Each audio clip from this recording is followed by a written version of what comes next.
like to call the meeting to order. Looks like we have all the committee members in attendance tonight for the Personnel, Finance, and Committee meeting. Courtesy of the floor at this time. Mr. Chairman, I have a question or a concern. We're 6 months into this administration, and we have yet to receive an appointment of a sheriff. So I guess I would ask this question if Mr. Dertinger or someone from the administration could give us an update, because we have not either approved a sheriff or an interim at this point. Or an interim? We have an interim. We've had an interim all along. And it's not 6 months yet that the interim's been in place. The interim will be in place for up until the 2nd of July will be 6 months for him. We have been, but to that extent, we have been interviewing. We've gone through the extent of the resumes that came in. We have interviewed and have conveyed over to the, I think as everyone I believe understands, this is a multi-step process, and to my knowledge has not been followed all the way through before. So Mr. McClure being one who really likes to follow the rules, we have gone through every step of this process to make sure that we are following the administrative code in this regard. And to this date, we have sent over the early recommendations. Is everyone familiar with how the sheriff is picked? Because the long and short is we have to advertise. We did advertise. We had that period of time in which people had an opportunity to send in their resumes. Those resumes were sent over to the solicitor's office, who then determined which resume should come over to us, and ultimately we did look at all of them nonetheless. We picked the people that, well, Mr. McClure picked the people he wanted to interview. We whittled down, I think, 21 to 7 or so. Those people were interviewed. The next step is for the county executive to convey to the president judge, who was just newly brought in, his top 3, and to give the president judge an opportunity to number or to look at those resumes and decide in what order they would prefer those 3 candidates.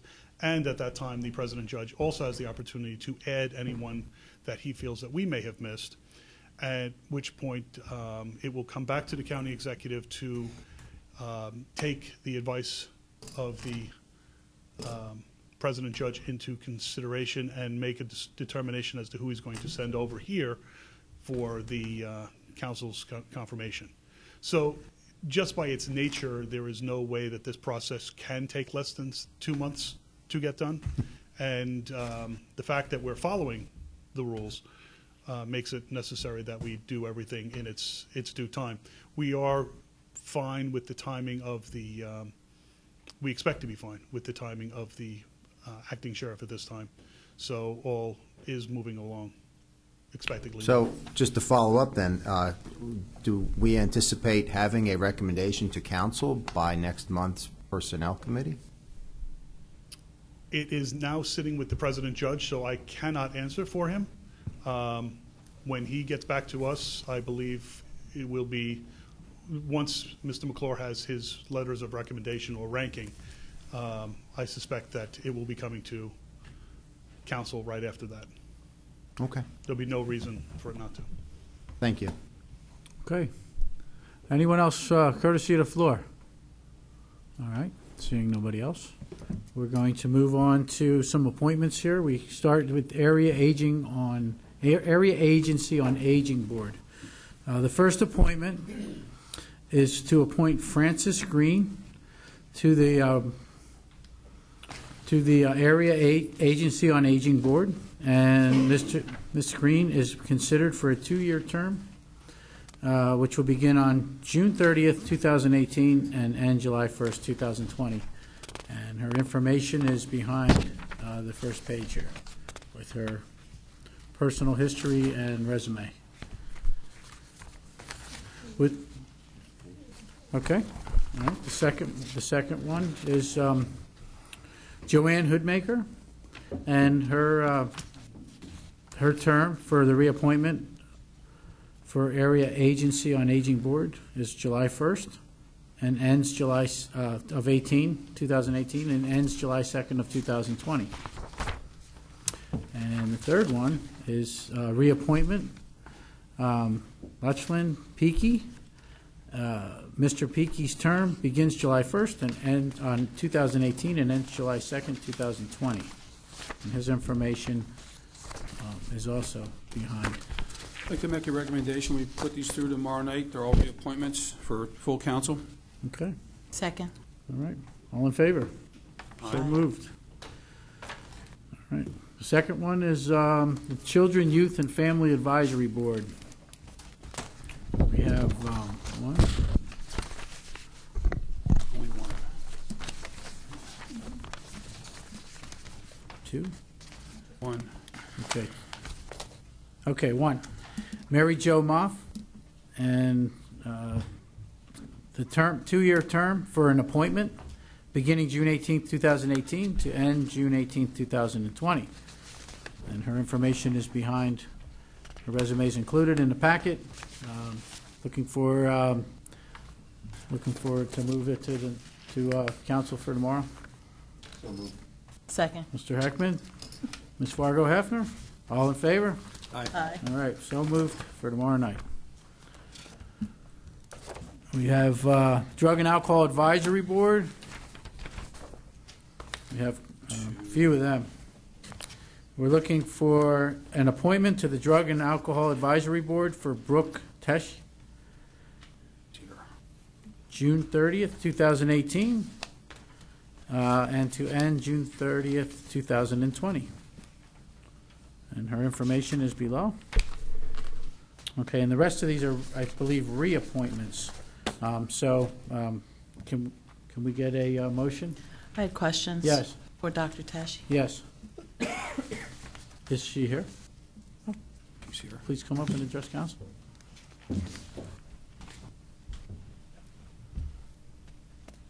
Hi. I wanted to know why you're interested in being on this board.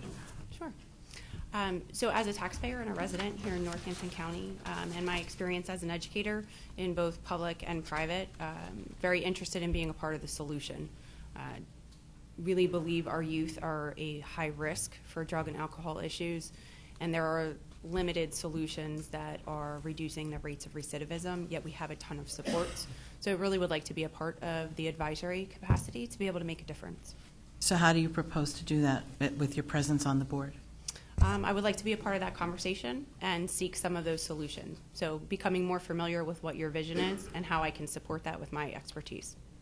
What is your expertise? I heard you're an educator and a taxpayer, but what is your specific expertise with drug and alcohol? Special education. I have a master's in education as well as a doctorate and an MBA, so I can look at financial models as well as education of emotional and behavioral support students. So I do have background in working with these kids for a number of years in my career. But that sounds like a better fit for mental health.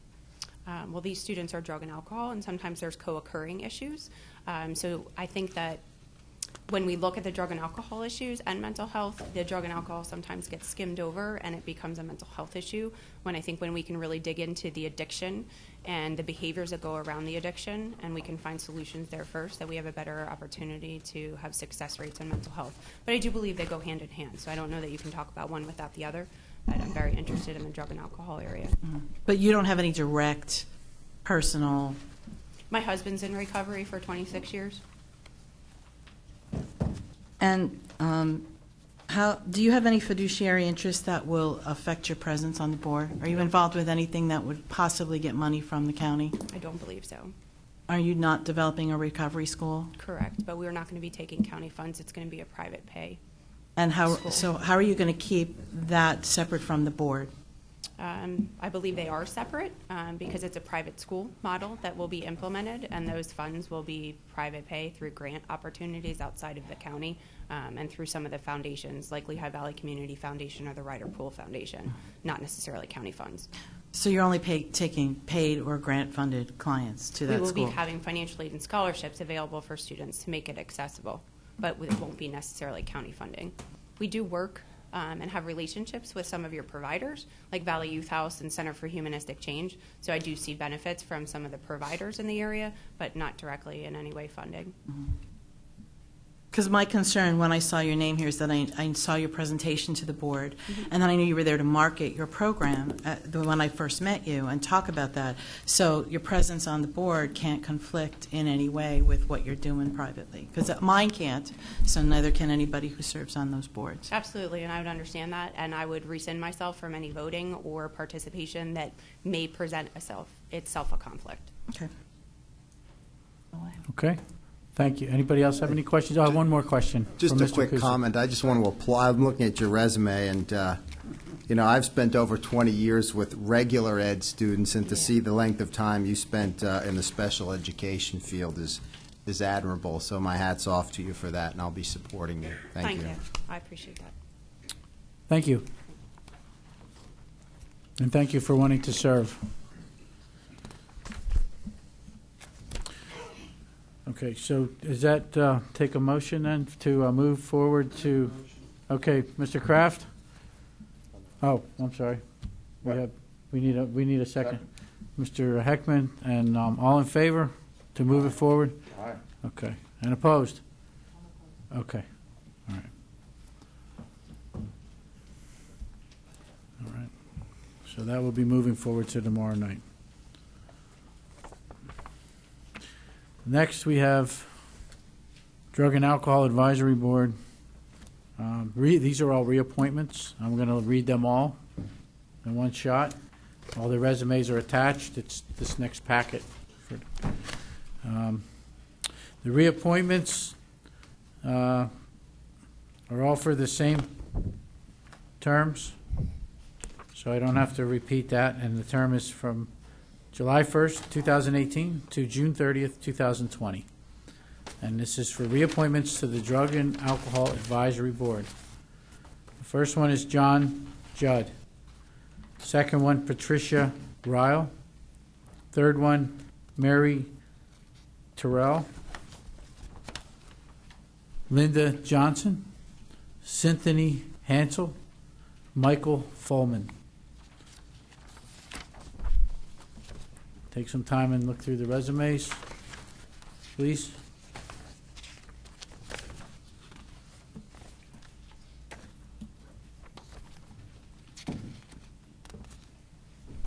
As they are reappointments, they've already been on the boards. Make a motion, we move these forward to tomorrow night's council meeting. Second? Second? All in favor? Aye. Okay, Aye. so moved to tomorrow night. Next up, Farmland Preservation Board. We have Mr. Roger Unangs from Bath being considered for a reappointment as a Farmer Director Township Supervisor to the Farmland Preservation Board. Mr. Unangs is being considered for a 3-year term beginning June 30th, 2018 and to end June 30th, 2021. His resume, a short resume, is listed behind the paper. Do we have a motion? Make a motion. Second? Okay, all right. Mr. Kraft, Ms. Fargo Hefner, all in favor? Aye. Okay, so moved for tomorrow night. Next up, Lehigh Valley Planning Commission.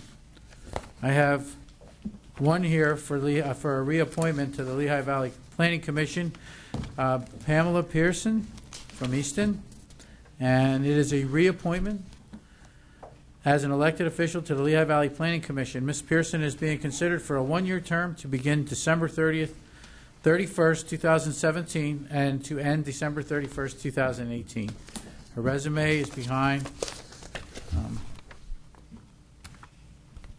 Motion to go Motion, forward. Second. second. All in favor? Aye. So moved. Okay, we're up to Mental Health Early Intervention Developmental Programs Advisory Board. And we have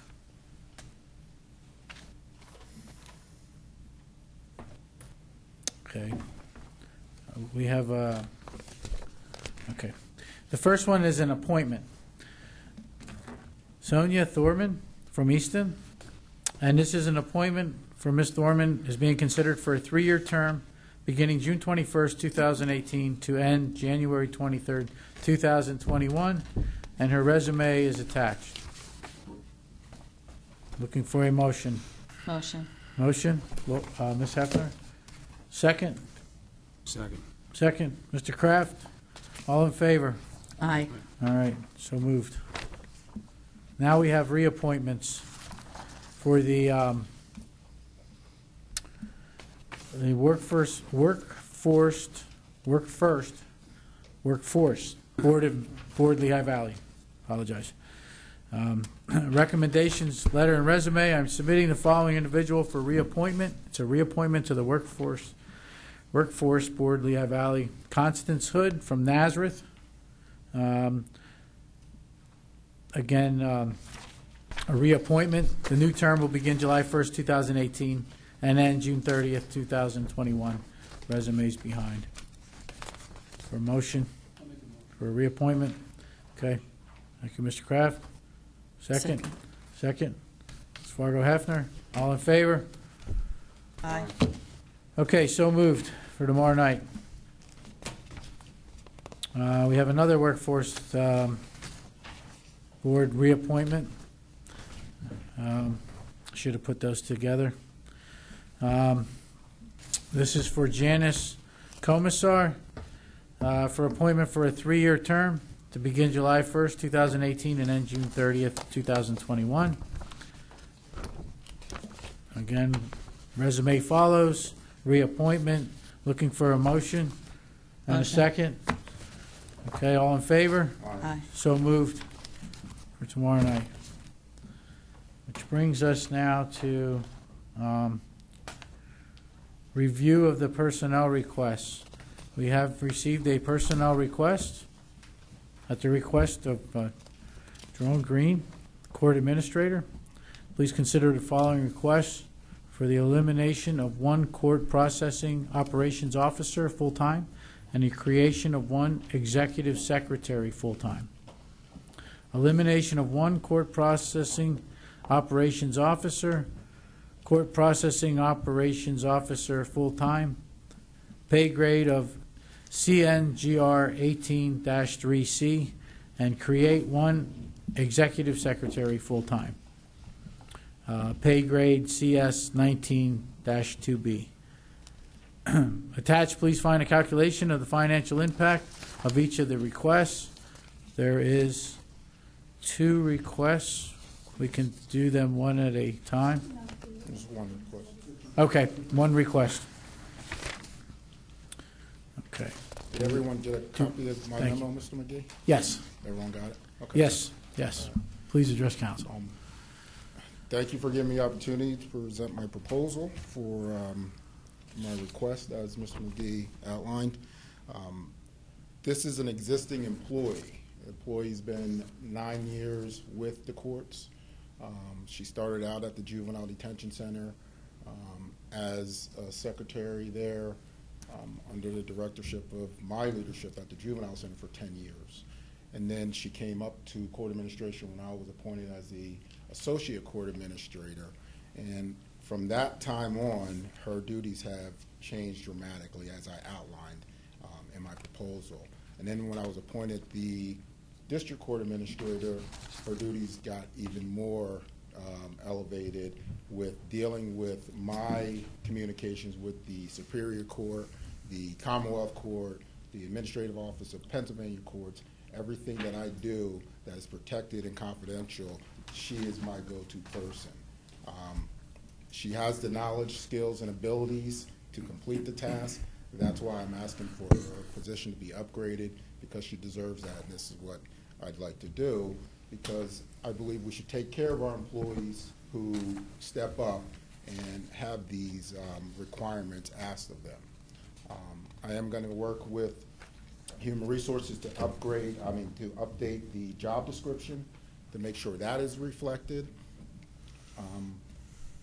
But she has done this for 2 years without complaint. And she's a vital part of my operation in court administration. So I would ask that you approve this request, and if you have any questions specifically towards this, I'm ready to answer them. I have a question. Mr. Kraft? I'm going to ask Mr. Kuzik's question. It's a $5,989 increase that is within your budget? It is. Not costing us anything, right? It's not going to cost Okay. anything. Court's going to take care of it. And he does, he's Just right, got you home, ask that all the time. I just had to Thank you for ask. saving me the time. You don't even You're have to John go has there. to sit and go like You're this welcome. now, that's all you could do. I understand why you're doing this. I did get your memo and actually read it. And I am going to make a recommendation that we put this to full council tomorrow night. Okay, we need a second. I'm speechless. Second. Second. Okay, Mr. Kraft, the motion, Mr. Heckman, second. All in favor? Aye. So moved for tomorrow night. One thing I'd like to add, and anyone who deals with me knows I'm very transparent, so I did reach out to Jim Irwin of ASME, because this is changing a union employee position to career service. And I did discuss it with him prematurely before I presented it to Human Resources, and he agreed with my recommendation. Okay? So I just wanted to let you council know that. Okay? Thank you. Thank you. Okay. All right, next, Department of Human Services, Area Agency on Aging. We have a personal request. At the request of Susan Wondolowski, Director of Human Services, please consider the following request for the creation of Aging Care Manager Supervisor 2 position. Aging Care Manager Supervisor 2, pay grade HS40. Create the following positions classification. 1.0 FTE area. Aging Care Manager Supervisor 2, 1.0 FTE, pay grade HS40. Attached, please find a calculation of the financial impact of this request. And the floor is yours if you want to. Thank you. I think I mentioned this last month when I was here for a Human Services meeting. Ms. Zirinsky asked what specifically would have to be done for us to continue to dig out of our protective services hole of the failing grade. We went from red to yellow. We still need to get to green. So the state had, the Pennsylvania State Area Agency on Aging strongly recommended that we add a protective services supervisor. It is currently a unit of 4, and the way it is structured now, the administrator of aging oversees these folks in addition to doing all of the administrator tasks he or she is supposed to do, which I'm not really sure how it went on all these years to begin with. We are either the only or one of the only counties in Pennsylvania who does not have a protective services supervisor, and we cannot maintain the safety and protection of our older residents with the current model. And the addition of the supervisor will definitely help us to keep a tighter rein on things and oversee things better, and most importantly, probably provide the support and supervision and oversight to the 4 protective services caseworkers who essentially have a very part-time supervisor in an administrator. Any questions? Questions? No? I have a question. Oh. It says the position will be reimbursed by the state in accordance with applicable funding regulations.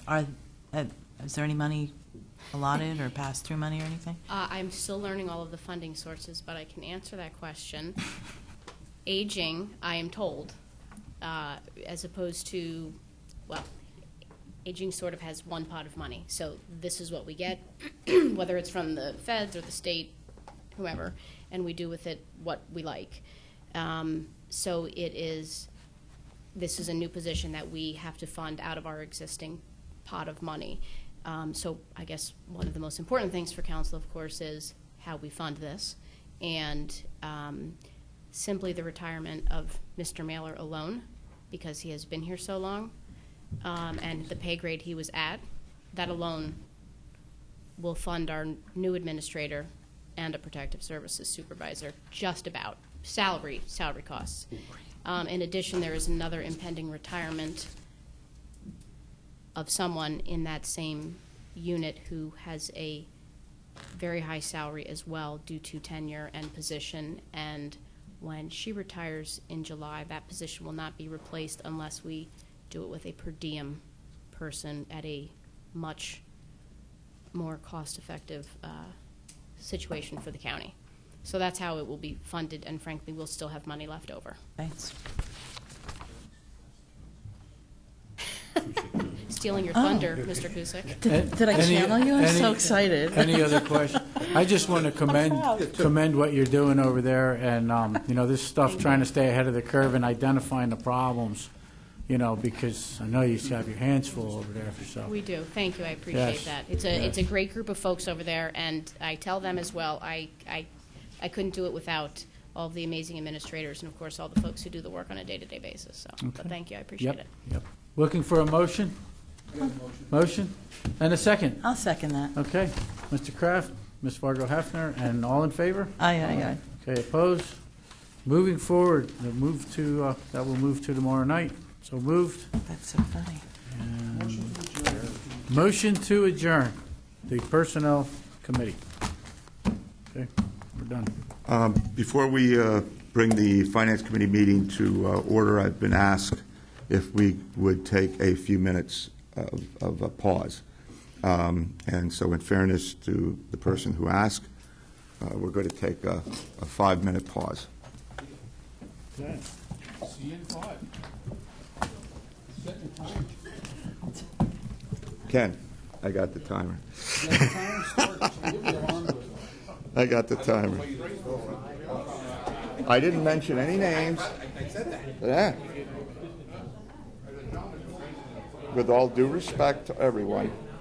Hey, Chris, with peace and love. Peace and love. That's how I do things. We only have a budget and 3 contracts. Yeah, yeah.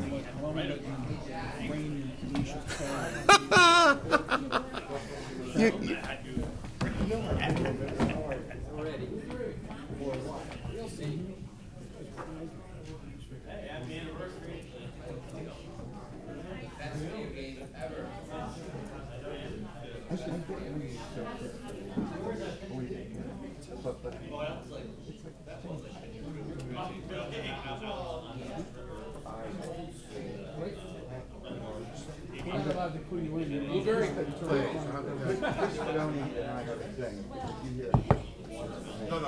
throw some at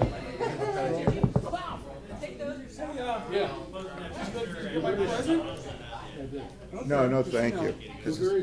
It might give me the runs, and I don't want How about a black raspberry? There you go. Gives me the wind. No, we'll have plenty of wind, Tara. Is that what you're telling me? I'm glad I got here on time. Oh, you're fine. I was rushing to get here. I took a 5-minute break just for you. Did you? But I got here. Did you sign this? Is everybody signed? I was following your face. Oh, yeah. And? I thought your language was a little mild for you about the immorality of separating. Yeah, why are you being so mild? Trying to be judicious. Do diplomatic, the word diplomatic. That stuff comes by chance. You know what? Look at me. I mean, I'm a train wreck. You know, I feel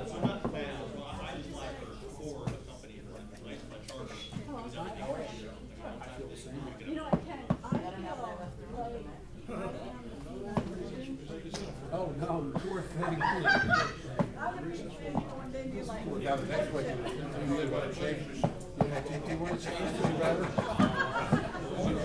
I'm not doing that for anyone.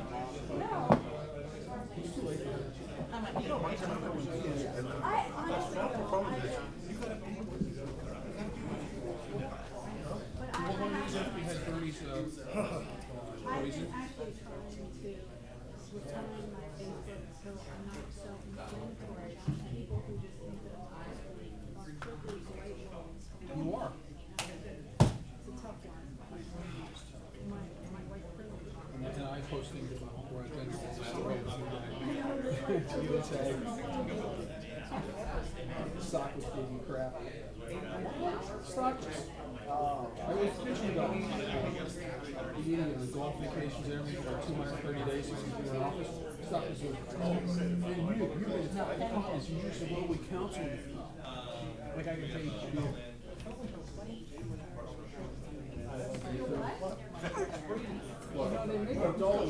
I know. No, it's chewing. It's southern and chewing at the same time. It's the problem. This is the problem. We're in Texas, we need to leave right away. Because I can't do it either. I'm having to turn up chewing.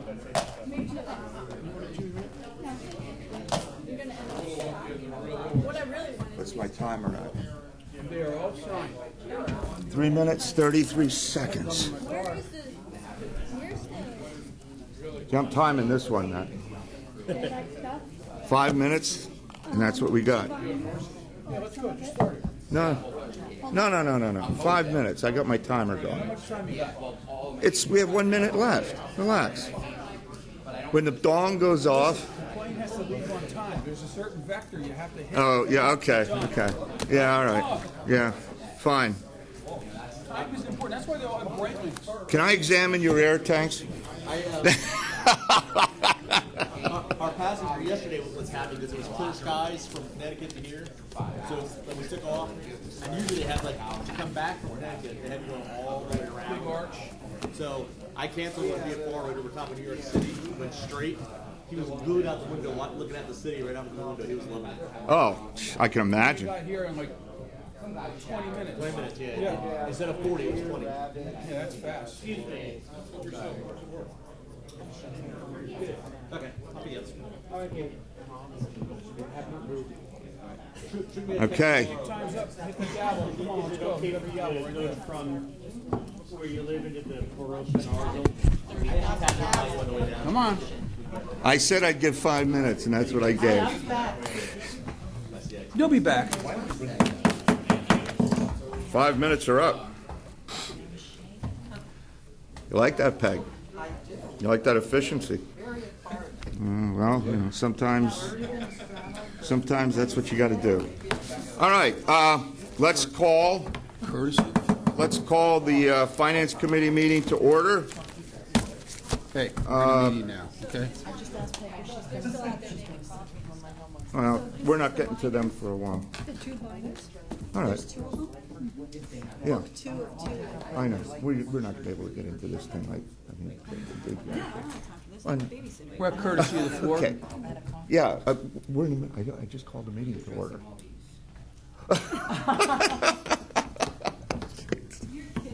It's okay, Tara. I gave 5 minutes. Mr. Kusick agrees. That was proper procedure. All right.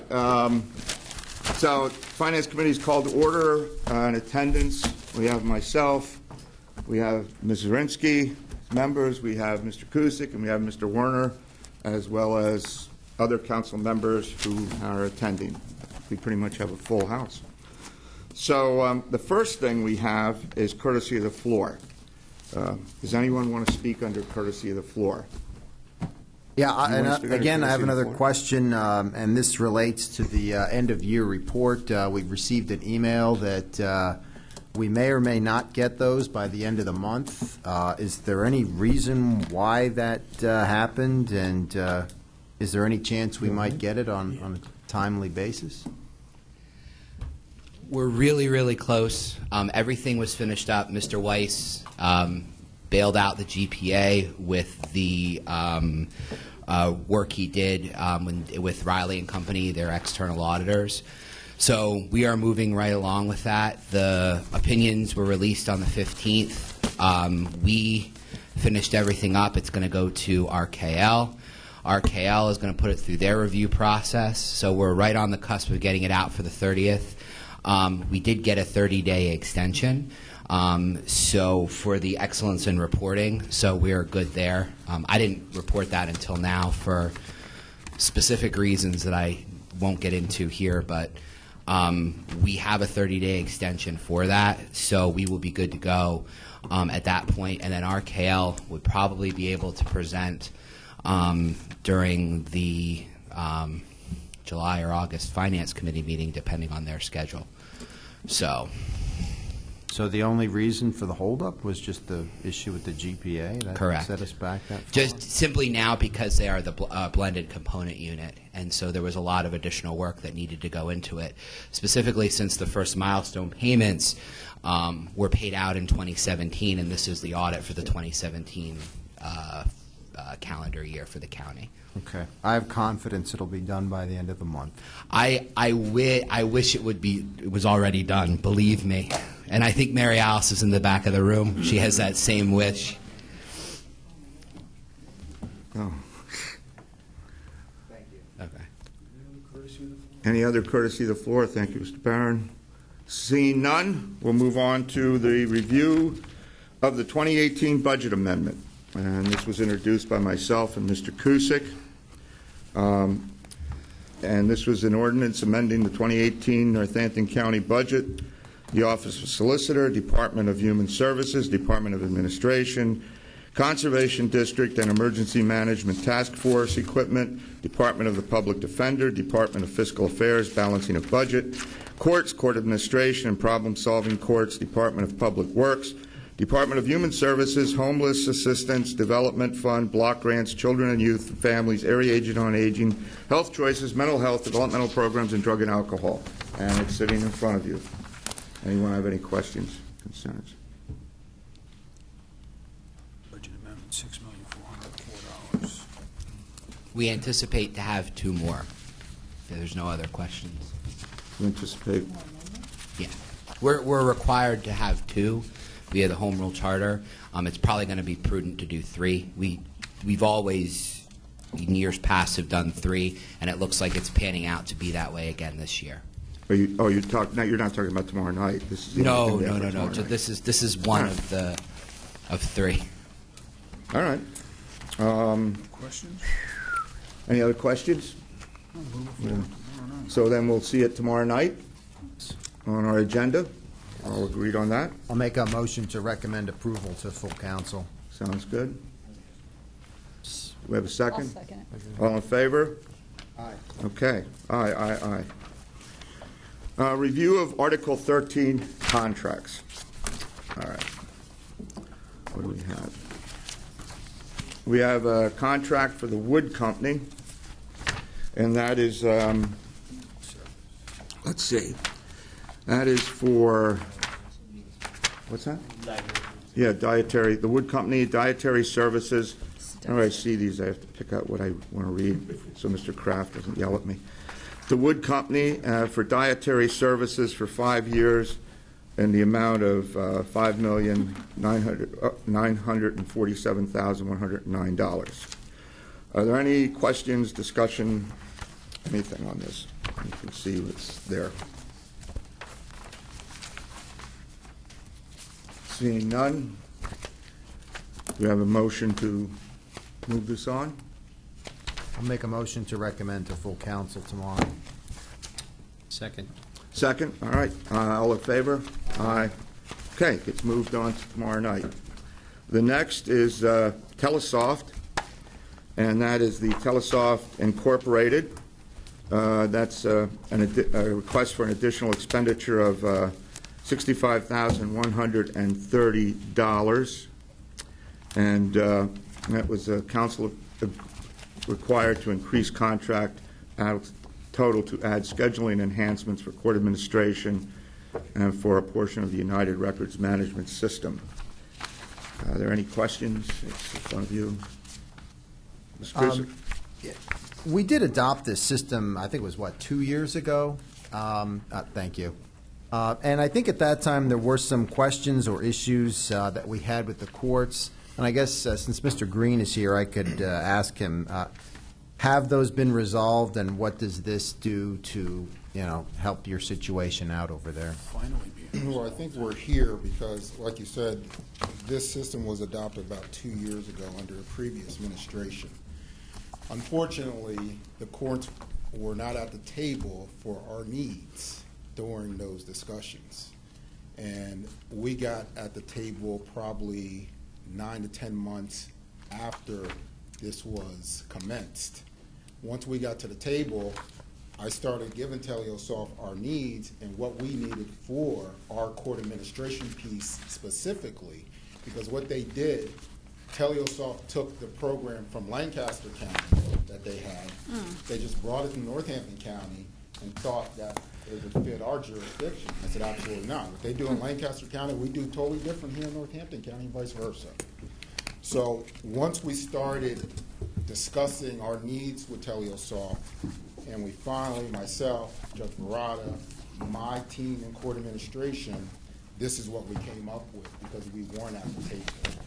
And this is the core of our functioning. This is scheduling all the courts' schedules for civil, criminal, orphans, everything for us to do our job. Right now, my staff are working in the old system and are working in the new system because all the information from fax was migrated to Teleosoft. So right now, they have all our information in their system, so my staff aren't able to do their job properly. They have to go back and forth. So they're doing double the work right now, in essence. So this is where we're at here. Charles and I have had numerous conversations about this. At first, when I saw this bill, I said, that's not our bill. Yeah. This should come out of the Civil Automation Fund where this was originally funded from, this program under the previous administration. But that's neither our fault nor this administration's fault. After Charles and I had discussions, we agreed, you know what, because he explained to me the administration has other issues that they need to address right now, such as archives and being the team player that the courts are. Hey, look. We'll take care of it. Oh, my God. We'll take care of it. Wow. All right? So we're going to take care of it out of our budget. We're going to take care of it out of our budget. All right? Even though I didn't anticipate this, we're going to take care of it out of our budget. But at the end of the year, if there is an issue, I'm going to have to look at fringes and benefits to transfer some of that money to cover this because we weren't anticipating it. But all joking aside, we do have a good relationship, and it's not that power struggle that in previous years it was. We agreed on this, and this is what's best for the county of Northampton, not just the courts, the entire government center. This is what's best right now. So that's why we're here. Yeah, and I'll just say this is a core function of what we do, and debating what pocket we take the money out of is trivial. Yeah, so, it is trivial. Thank you. Any other questions? Anybody? I have a question. By the way, in all my years of county government, that your quote will go down in history as the court's team players as they are. I'm going to say that to any president and judge I bump into. I'm sure Bernie's going to quote me on that in his blog. That's one of the bottom feeder. That's one of the best. You better hope he doesn't quote that one. Well, all right. Well, that's a great quote. The question I have is, you mentioned that you weren't informed. When this was happening, did you go then to the administration and say this isn't going to work, and you just were told that's the way it is? We weren't informed in all the aspects of what was going on from the inception of this project. Yeah. They negotiated the RFP. They did everything with Teleosoft. We came to the table at that point. We were invited to a couple of meetings, but we weren't invited to the core meetings of what's actually happening. I'll give an example. After I found out about this, we found out about e-file, that we were told we were going to e-file. And I said, what do you mean we're going to e-file? They said, you're going to e-file in 9 months. I said, that's impossible to go to e-file in 9 months. Yeah. Someone doesn't know what they're talking about. So we finally met, myself and Judge Barada, met with Teleosoft, and we got all the information we needed, and we started putting these things in place. Because they had milestones to go live before we had all our resources in place. And it was impossible for us to go live, or them to go live. And we were about to write some court orders and say, stop. That's where we got, because it was getting out of control. So right now, I'm glad we're here. But I have to say, the system is good. The county suite system is a good system. And once it gets finished, it's going to be an asset to the employees to do our job. Good. Well, there's theory and then there's real world, and you just sort of explain the difference between the two. Yeah. Oh, thank you. Any other questions? Okay, then, Thank you. Thank you.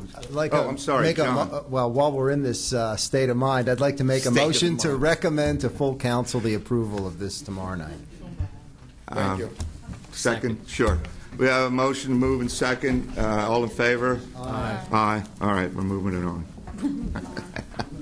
Kumbaya, let's hope that stays. All right. Tax software. Next, we go to Tyler Technologies. And this is a request for a renewal of Tyler Technologies IAS World software to assess approximately 123,000 properties within Northampton County. In addition, it serves as the billing collection source for over 118,000 of these properties, which creates approximately $100 million in revenue for the county. Total is for 3 years at $864,000, $288,000 per year, and they've been working with us since the year 2000. Any questions? Mr. I would Kusick. just ask Mr. Barron if he could come up and maybe explain what this is and why we need to spend this money on this software.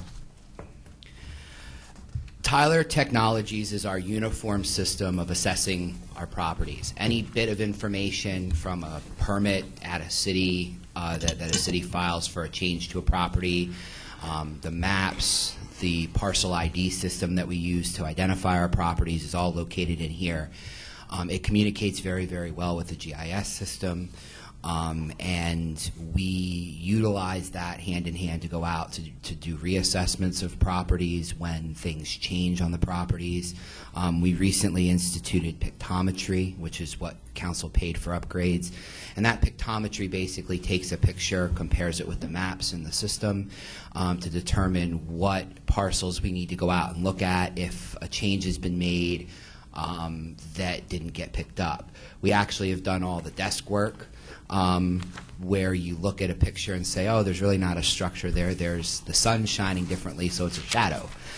You could see that from the satellite imagery, but then you go and do a little bit of a deeper dive, and now we've identified parcels, and we're hopefully going to capture a lot of that revenue for the regular changes, but we have to enter those in all at one time. And we're so far down the way with Tyler Technologies. They're a very, very good company, very, very responsive to our needs. It's real. This is really for what we get from them. It's a very good deal. Thank you. Any other questions? Is there a motion to move this on?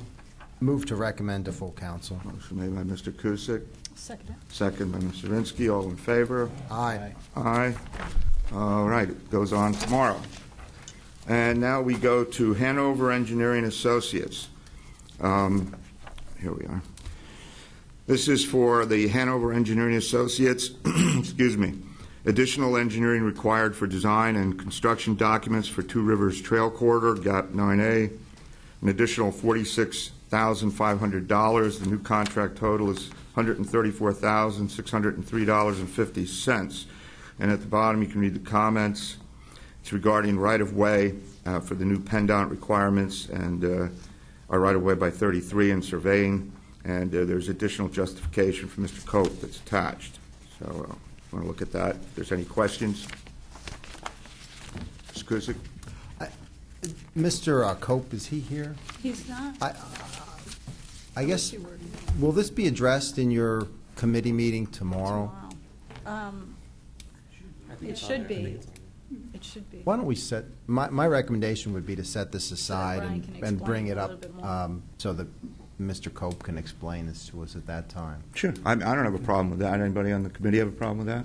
I don't think we need any motion for that. We'll just hold this off until tomorrow night. Okay.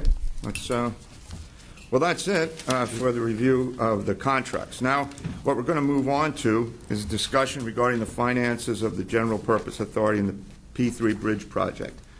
And let me just start by saying that it's important, I think, that we be clear from the beginning that we as a county council are distinct from the county administration. And our home rule charter is pretty clear about that.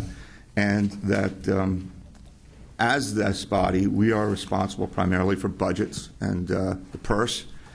And also, as far as laws and resolutions and ordinances and boards, that has a great deal to do with our responsibilities.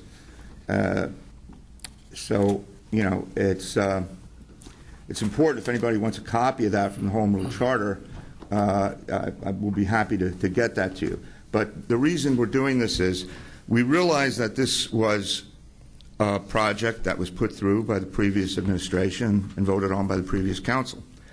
And it's in progress. I'm certainly not aware of anyone on council who has indicated or recommended that we halt any progress on the repair of the bridges. Certainly there may be personal opinions regarding what was done or what wasn't done, but there has been no indication that I'm aware of, and I'm certainly willing to be corrected if I'm wrong, that anybody on county council has indicated in any way, shape, or form a concern over a possible lawsuit or lawsuits. That's the last thing we want to do. Those of us who've been around government long enough know that we give lawyers a lot of money, and we don't need to really give them a whole lot more. So they would like more, but we're not necessarily into that. And I think also, as far as the board goes, the General Purpose Authority itself, this isn't an antagonistic relationship that I see in any way, shape, or form. Since January, half the board has changed up here. I mean, we have 4 new members, myself included. I may have been around, but I wasn't on council. And I really am trying to understand and learn. Over the past 5 months, we've had numerous discussions where the administration has come to a meeting or between council members on what's going on, what's happened, and we're getting versions. But we really, I think there has been a sense that it would be good to go right to the, as they would say, horse's mouth, to maybe get some answers or at least some clarification. So for me, this is as Mr. Cusick likes to point out often, this is a teachable moment and gain a better understanding. I mean, we're all, whether we're appointed or elected, we're here for the benefit of the people of the county. And whether it's Northampton County Council or the Northampton County General Purpose Authority, that's our ultimate responsibility. So this is really to get a sense of not so much a judgment on what occurred, but certainly there may be questions regarding that in terms of how that affects us going forward. Because at the end of the day, we have to approve the money being spent. So I think it's pretty straightforward. And what I'll do, though, is we're going to try and be as orderly as possible. Please, if you want to be recognized, let me recognize you. Don't, excuse me, don't interrupt someone. If you have a question that comes up as they're talking, write it down and post it on your brain. But and when they're finished with whatever you're doing as a council member, and then you be recognized. And I would say that if we have any questions for the individuals who are here regarding the GPA. And I would like, if you don't mind, so that council, since I know I came out and introduced myself to a couple of people, could you introduce yourself to us so we know who's here from the General Purpose Authority, or is that a possible? Yes. Do you mind? Come up to the. Well, I don't know if he has to come up. They won't see it. Oh, I'm sorry. You know what, Mr. Langen, only because people can't hear you. Do you mind coming up? And then you can then we'll all know who's here and who's not. Thank you.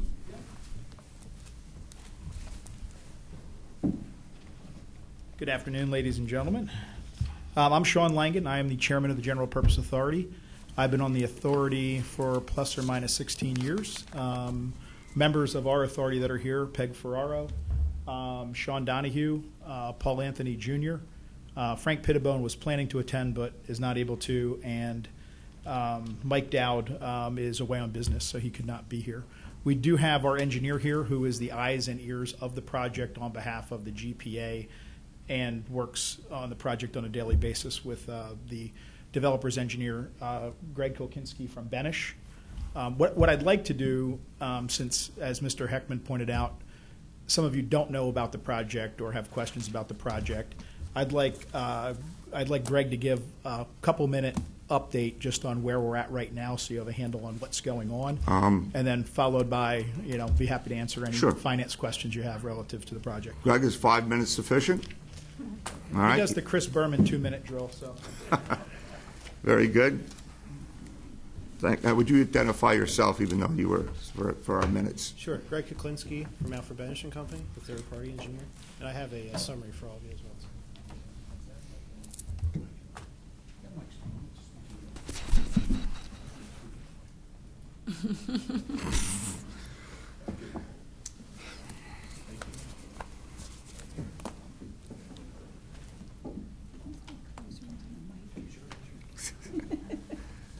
Yeah, I can bend it any way you need. Thank you.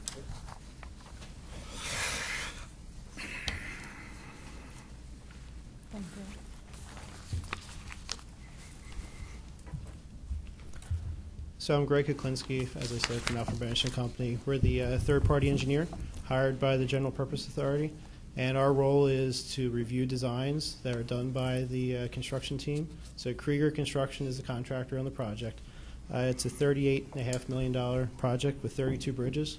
There were 33, but one just got removed recently, Bridge 15 in Lower Saucon Township, that you've probably all heard about already. So as well as doing design reviews, we're also doing construction management. So we're out at the sites. We're basically, as Sean said, the eyes and ears of the GPA end of the county to make sure that after the maintenance period is over, that the county understands what they're getting. So it's a 4-year construction period, and it's a 10-year maintenance period that Krieger is responsible for. After that, the bridges get turned back over to the county. So we're treating this as we would any other county project that we help out Northampton with. It'd be very similar to if we were doing a design, we would go out there in construction to make sure the contractor is doing what they should be doing, following all the procedures as required by PennDOT. Everything is in accordance with PennDOT, the design and the construction, so there's no surprises, no difference of opinion. We follow the standards, and that's pretty much how it is. So I have on here, I gave you some, basically a summary of where we are design-wise and construction-wise. The good news is so far, we've been in this about 15 months, there have been no change orders to the project. So far we're on budget and on time. For 2018, there'll be 9 bridges that they're going to be constructing. They've already built one in 2018, or 2017, which is a rehab. And this year they started on one right now, Bridge 202. And there's 3 more that'll be started in the next few weeks or so. Excuse me, I'm sorry, could I just note, how many bridges are going to be done in 2018, there'll be 9 bridges. 9 in bridges, 2018. right, thank you. Correct. So as far as the permits are concerned, we've had very good cooperation with DEP. DEP has approved just 10 of the 13 permits that have gone through. Construction plans have been going to us. We sign them, and once we sign them, we consider them final. Right-of-way has gone very well from most of the bridges. We only have 2 outstanding right now, and one is a county conservation easement, which Mike Courier, the solicitor, has been helping us out with. And the second one we've just been working on with insurance agreements that we've been going back and forth on. We've also been approving conceptual plans. So the one thing that we do is when they propose a bridge, we look at it to see if it makes sense. So I meet with Mike Amealy or Tom Kohler, and we go through it to see if a certain area makes sense due to maybe there's been past flooding in this area or there's been concerns from neighbors. So we make sure before they even go down the road of final design that we agree with what they're giving us. As far as utilities, we've been starting to do contracts with utility companies. So we have a contract with PPL and with Verizon. And in that contract, we give a date when they have to have poles removed by. And then there's also costs in those contracts that the utilities are asking from the county. For certain utility poles, let's just say that are outside the right-of-way, that's the owner, in this case the county, would be the ones responsible for paying the relocation costs. So that's typical of any PennDOT project. That's no different than following the same procedures there. We've had a hard time getting Med-Ed to move some of the poles. We're trying to work through that as well too, because they've been very busy. As far as milestone payments, I listed on here the 4 milestone payments that have been paid to Krieger. So the way the milestone payment works is they submit a letter request to us. There's certain criteria that have to be met. We make sure that the criteria are met. I make a recommendation to the GPA to approve, and the GPA approves those milestone payments. So it's not just a blank check that's gone out there. We make sure that they're meeting all the criteria, and so far they have. So I also have in here the upcoming schedule for bridges that are coming up. The next 5 I have located. I have listed on the last sheet, and as well as the ones that will be proposed for 2019. GPI has already started working on 2019 bridges, and we started reviewing them, and are going through the review period right now. Overall, I'd say for a project of this nature, this magnitude, is going very well. With no change orders, with good cooperation. Keep going. Yeah. 5 minutes, that's okay. 5-minute timer.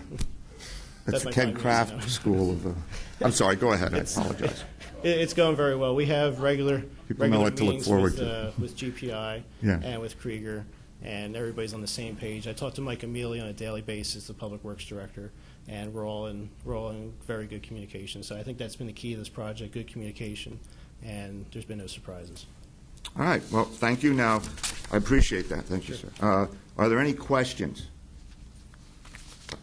Mr. McGee, for... Hi, Bill McGee. Just a question,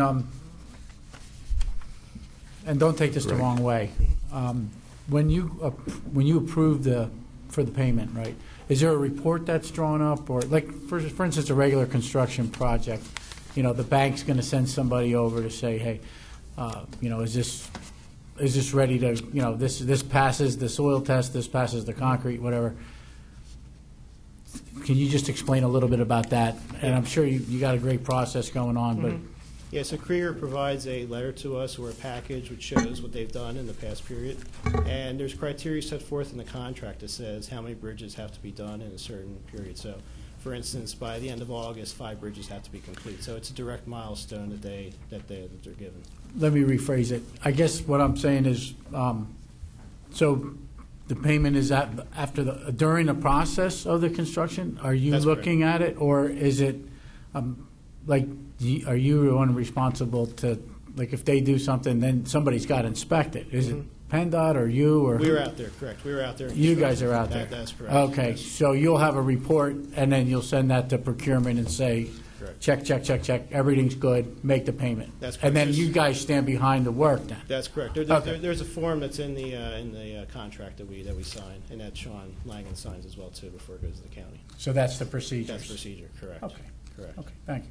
Yeah, it's not full-time inspection out there. It's basically the same inspection we would give for a county project. Like certain things, if concrete's being placed, we check the certificates are match the mixed design. We check the bituminous pavement. It's but we're not out there. We're not out there full-time. Are you handing a report to someone? Yeah, what I do is I do a construction log, and at the end of the bridge, I turn all those into the county. We give all the photos, construction logs, et cetera, and mixed designs. Anything that comes in, we forward on. Is there like a summary that you guys create? Okay, so they can read through a summary? That's correct. Yep, Okay. yep. Yeah, and the county. And you identify if there's problems or if it went well? That's correct. Yep, Okay. everything's listed. Correct. And the county. And keeps it all it meets file. the PennDOT specifications? Correct. Okay. Yep. Thank you. Are you through, Mr. Mead? Yes. Ms. Kuzic, sorry. Well, thank you for coming. I'm glad Mr. Heckman didn't have to issue a subpoena. We have heard concerns from the current administration that some of these bridges may not be structurally deficient.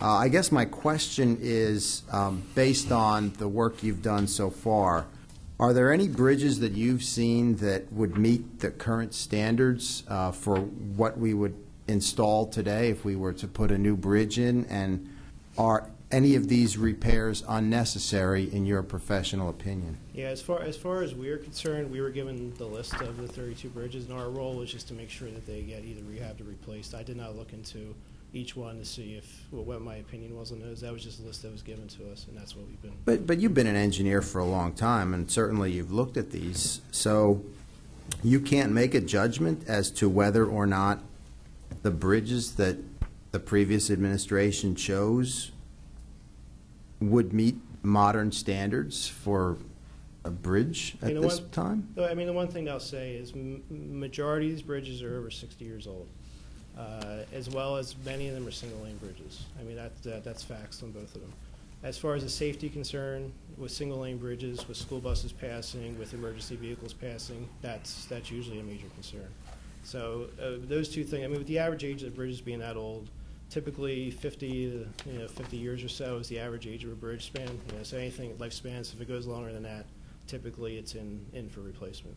Okay. The other thing you mentioned was that you are currently on time and on budget. Now, it's my recollection, and Mr. Kraft, you probably recall this too, we were asked, I believe it was last year, to increase the budget, and at that time it was due to, I think we were told, weather and litigation. Are you aware of that, and do you anticipate any further cost increases? That part I'm not aware of. That I have to defer to Sean on. Okay. Yeah. Well, Yeah, those. I'm more just with the engineering is my part of this project. Thank you. Yeah. Are you done, Mr. Cook? Yeah, those are mine. Ms. Hefner, you had a question? Yes. Are you the only person in your company responsible for this, or are you just here representing your company I'm here today? representing the company. There's a few of us in our office working Okay. on it. Yeah. So then who is, so your exact role and function is what again? I'm the project manager for Benish. So there could be more than one within your company overseeing this project? Well, I'm the one overseeing it, but there's others that are helping me on it. Okay. If there's reviews coming next, I'm not doing everything soup to nuts. Yeah. So in terms of a process, you're the eyes and the ears. You oversee the work that the Krieger Corporation does. No, I oversee the work that Benish does. And they are... As far as design is concerned. So GPI is Greenman Peterson, they're Krieger's designer. So when they submit designs to us, and we review them on behalf of the county and the GPA, is what we do. So we're not physically doing any design work ourselves. But then who oversees that the project gets done to the scope and function that it's supposed to? We're doing that as well, too. So you sign off on the bottom line when it's complete, if and when it's complete, That's correct. if and when So- there's any project? That's correct. So I go, I do the punch list items when the bridge is getting complete. I write the letter of substantial completion and final acceptance. So yes, we do that for the GPA. Do you have any other supervisor or anybody else that you report to? Yeah, George Harris in our office is our office manager. He's above me. He's helped out in the project as well, too. But I'm more the day-to-day operation person.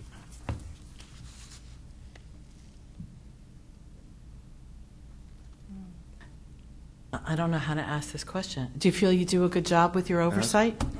Yeah, I think we're doing good. Do you feel the need to have anybody else's eyes and ears on top of your eyes and ears to oversee this project? No, I think we've been doing okay. I mean, I've heard only positive things from the county and the GPA, so I'll take the assumption we're doing okay. Yeah. Okay. And I also have a question about the other bridges that were mentioned. Who would be responsible for identifying that point scale? Because I think Mr. Emili presented some information to us earlier in the year about some of the bridges, like you said, were handed to you, but met the structural standards. Because I read the minutes, and I think anything below a 7 was supposed to be on this project, and anything above a 7 was not to be considered. Is that correct? Or do I have it backwards? I've not heard that before, so.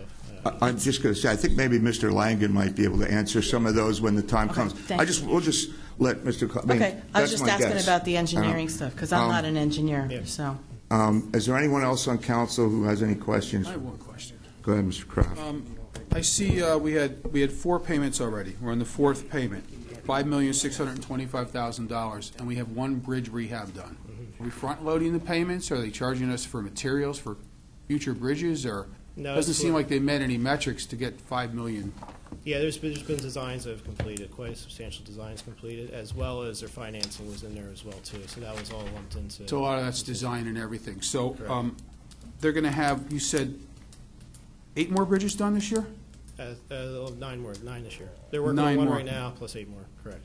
And this contract started 2 years ago. They're supposed to have all 32 done now by 4 years. Are they going to make that? 2017 was when they started. By 2021 is when they're saying they'll be complete, correct? It was As of right now. January of 2017.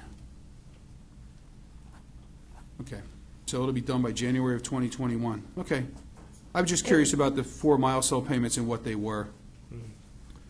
Thank Yeah, you. there's criteria in the contract which states what they have to do for each milestone payment. Okay, thank Do you you. have any- that's Can a- I ask a question? You certainly may, Mr. Rinsky. So you're saying that the whole bridge project, all of them, should be done by 2021? Correct. Yeah, and then they have a maintenance for 10 years after that. Because the Construction. payment schedule here, right here, Exhibit Yep. D, shows that the payments are divvied out until 2028 for the cost of construction. Yep. And then the maintenance payments start in 2021.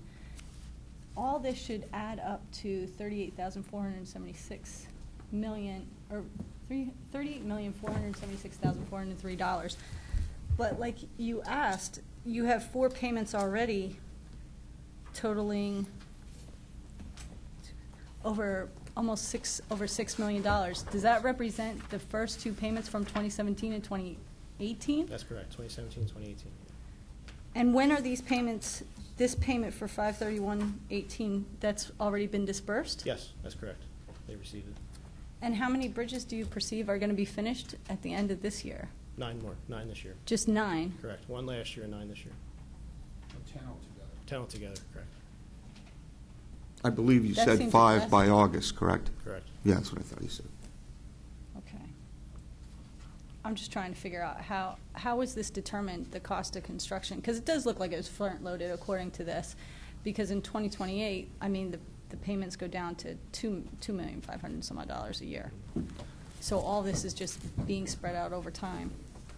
Jesus. Maybe Mr. Langen might be able to clarify that, or Yeah, I can't Mr. really Donahue. speak so. on behalf of what was in the contract. Yeah, but that covers the design, Yes. your, Designs in there too, yes. Yeah. okay. And they're working on design on all of it now. So so they're working on all the designs now, They are, and all the bridge construction will be done over time. correct. That's Okay. correct. And what maintenance on the bridges needs to happen? Well, as What is far as- maintenance on bridges As consist far of? as, I'm not going to speak on behalf of Krieger, but hopefully nothing. I mean, that's. What did you say? Hopefully nothing, you know. Nothing. I mean, if they built the So bridge. so you're paying standards- $100,000 a year for nothing? For, Working on your car. But if something So it's happens like to a the bridge- warranty. If something, correct. If something happens to the bridge, it'd be on them. does that include parts and labor? I'm just asking. Okay. Do you have any All other right. questions? No, I'm just trying to figure out how it all works. Thanks. Maybe we'll, who knows, maybe we'll get inspiration. Go ahead, Mr. McGee. Did you mention about that you had no change orders at this time? That's Or was correct. that the other gentleman? Okay. I said that. No, So, that's correct. just on the change orders, how is that figured into all of this? Is it over and Mine's- above, or is it within, or is that's not a question for you? Yeah, honestly, I'm not sure. Okay. Well, that's my question. Okay. I don't know, who do you think would be the best to I answer think that? Sean might be able to answer that. Sean, Yeah. okay. And is Krieger Construction here tonight? They're not here tonight. They're not can- tonight, okay. Correct. Does anyone else have any questions for Mr. Kokinski? Am I correct Yep, in that thank you. pronunciation? The only question I have is you oversee and then approve for the bills to be paid. Correct. But you, for whatever you approve, though, you give that to Mr. Langen and the Correct. board. So they're technically overseeing you. That's correct. Who's Right. overseeing the engineer. That's correct, yep. Okay. All right, so you've given us a number of bridges and the expectations. I think we've noted that. If there are no other questions at this time for Mr. Kokinski, I say thank you for coming up and answering some Thank you. questions. Thanks. Thank you. All right. Now, I know there are certainly some questions that have come out of this, and I know I have some of them regarding the GPA and finances. And that being said, Mr. Langen is at the podium. So what I'm going to say now is, who has some questions? Does anyone have a question for Mr. Langen? Mr. Kusick? Yeah, I have about an $800,000 question. Can you maybe tell us how much the GPA has spent in legal fees on this project? Dave, do you have an account of that? Well, for us, that we've spent as the GPA, Yes. we haven't spent any money on legal fees with respect to the project. What? To take a step back, so let him perhaps answer. everybody understands how this project came about. You know, I don't want you looking at the GPA like somehow this is our bridge project and that we came up with a bridge project and then went out and built a bridge project. This was a project conceived by the prior administration and approved multiple times by the prior county council to fix bridges that needed to be fixed over the course of the next 14 years. Okay, once they went to the P3 board at the state and then got it all baked through county council, then they came to us and said, hey, we need a conduit to be able to do this. We're going to be the conduit. And our board agreed because the public benefit was significant to everybody in the county, specifically myself. I drive across these bridges. Fire, life safety people drive across them every day, school buses, et cetera. So we agreed to be the conduit. When we agreed to be the conduit, we also said, we're our own authority. We don't do capital projects for the county. So we're not going to spend our money on this project because we shouldn't. So the county agreed to pay for the soft costs associated with the project, which should be. So that's why I'm saying, you're saying how much did we spend? There were money spent on the development of the documents for the PPA, for the service agreement, for the various things, which our solicitor worked in lockstep with the county solicitor to put this stuff together to make the project documents that were needed to conceive this thing.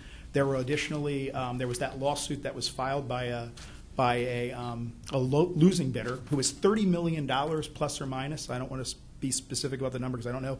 I know it was $25 to $30 million higher than the awarded bid. They sued. So that cost between $150,000 and $200,000 to defend that, which was, again, not our project. How much did that cost? I believe it was like $150,000 to $200,000 in that range. But again, we were drawn into a lawsuit for a county P3 project. Right. Not that we decided, hey, let's go. Like when I read things about legal fees and people go, oh, this amount of money is being spent, it's ludicrous in my mind because we didn't spend that money.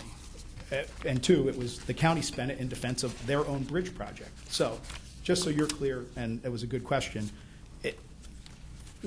we are a pass-through for those costs for the county to keep their project going. But do you approve them or disapprove them? Mr. Itzke, you can finish, Yeah. but Mr. Kusick still has the floor. Yeah, I'm sorry. And just as an example, when we're looking at costs associated with the P3 project, the losing bidder was $30+ million high.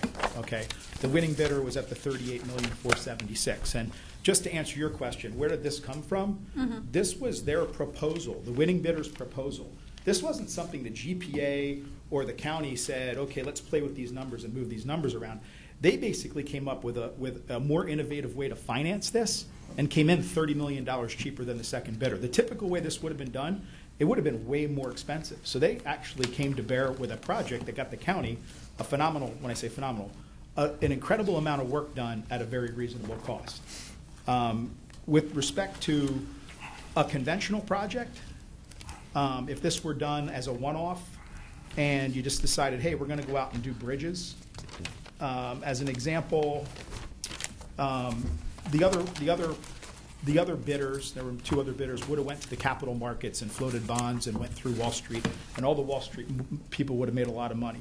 This eliminated the need to issue bonds or other securities, thereby avoiding soft costs and fees, and this was part of the benefits of the P3 project, and I think this actually went to all the preceding county council members. I can get you a copy, but I was presented this project no differently than county council members were at the time. But based on the way Krieger did this and funded it, it eliminated any of the bond counsel, trustee, and underwriter fees. If you packaged two bridges together and went out and said, we're going to do 2 or 3 bridges, and you did it through capital markets and through bond issuance, you'd spend in excess of $1 million for that 2 or 3 bridge project. Just so everybody has an idea. So when you're looking at soft costs, do this in the conventional manner that you were used to doing and do 3 at a time or 4 at a time.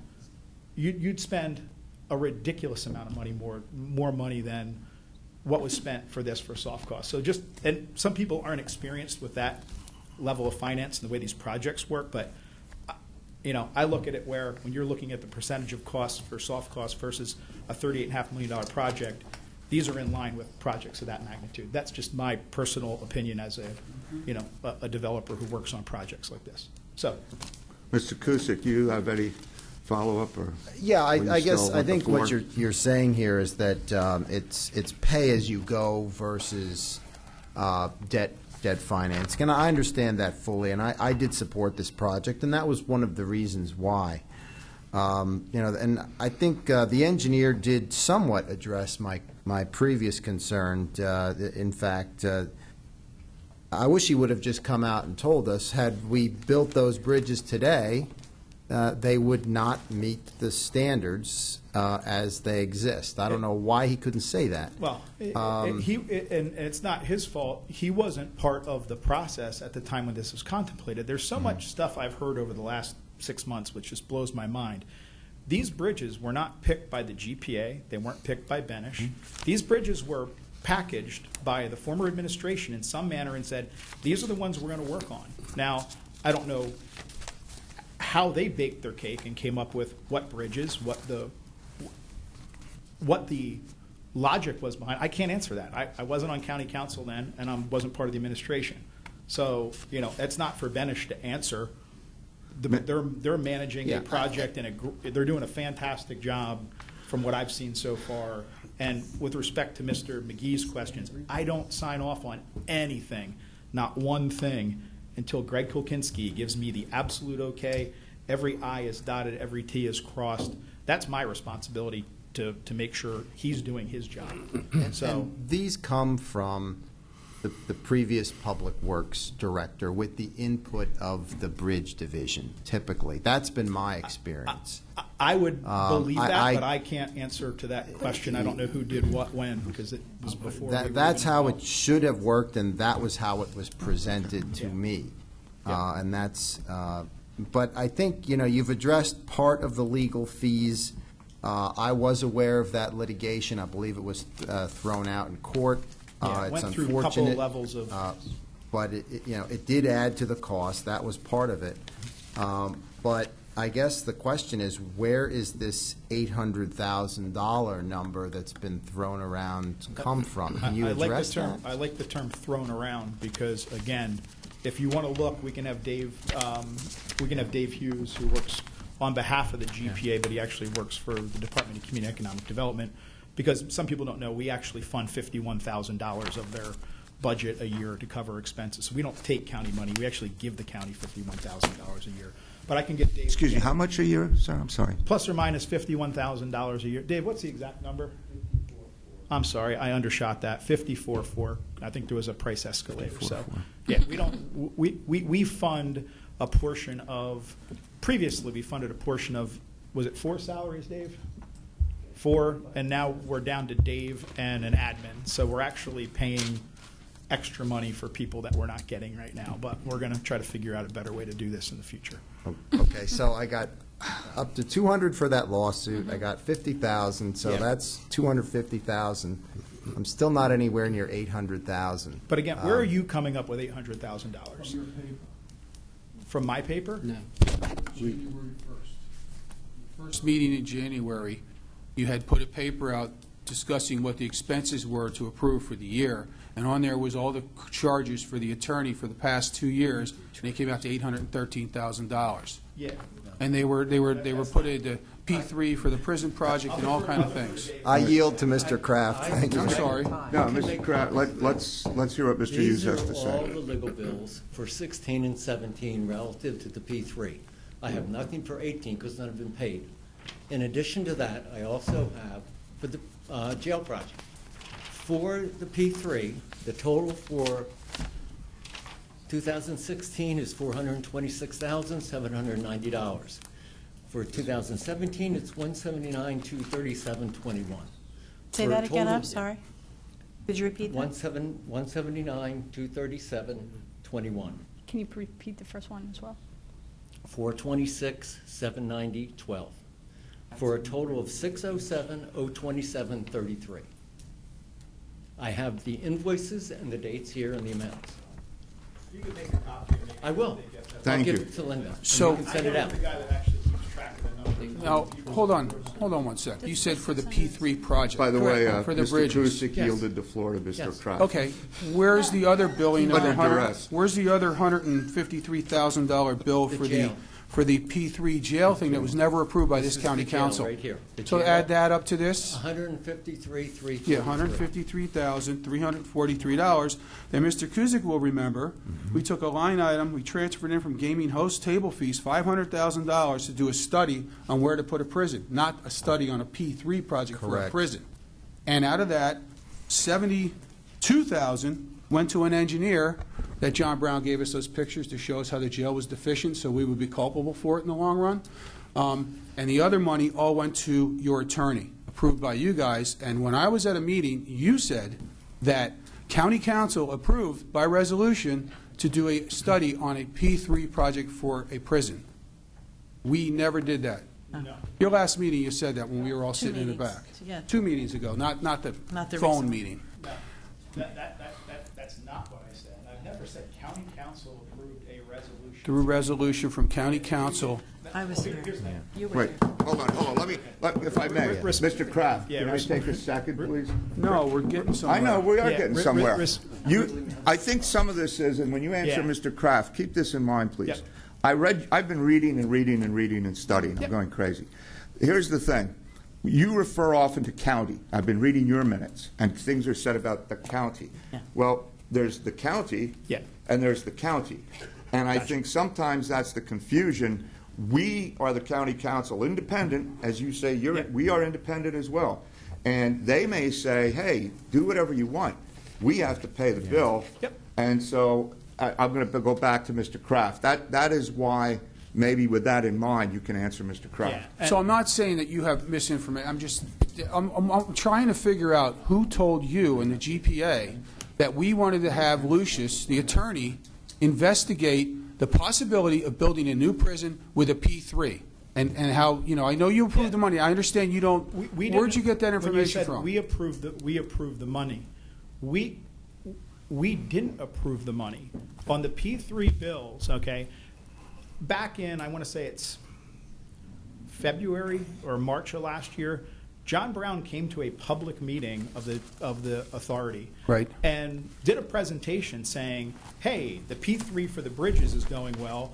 Not only do we want to do this, we're going to look to do, and he gave a full-blown presentation, and correct me if I'm wrong on any of this with my authority members that are here. He gave us a presentation on, well, we still have 66 more bridges that are deficient.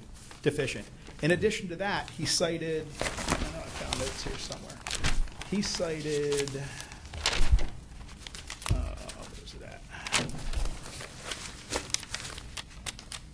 He gave us bullet points on a few things. I think it was the 66 additional bridges owned by the county, construction of a new jail, forensic center, warehouse, record storage facility, adaptive reuse of an existing jail, the purchase of a building in Bethlehem Township in Northampton County that is leased by the county for the Human Services Department, the construction of a new structured parking facility at the County Government Center. He came and gave a presentation saying, hey, P3 would also be good for all these, and again, you're asking me to speak on things of the prior administration, not the GPA. So, Well, Mr. Langen, on that point, though, your meeting, that was the meeting of 2/7/17, where Lucius stated the documents, John Brown asked to become you to become fully engaged on the prison project, and he wants to do that through the GPA. That would have been the first time you've heard of it. Yep. And if you go back and you watch the minutes of that meeting, I know I raised the question similar that I did with my fiduciary responsibility of my authority.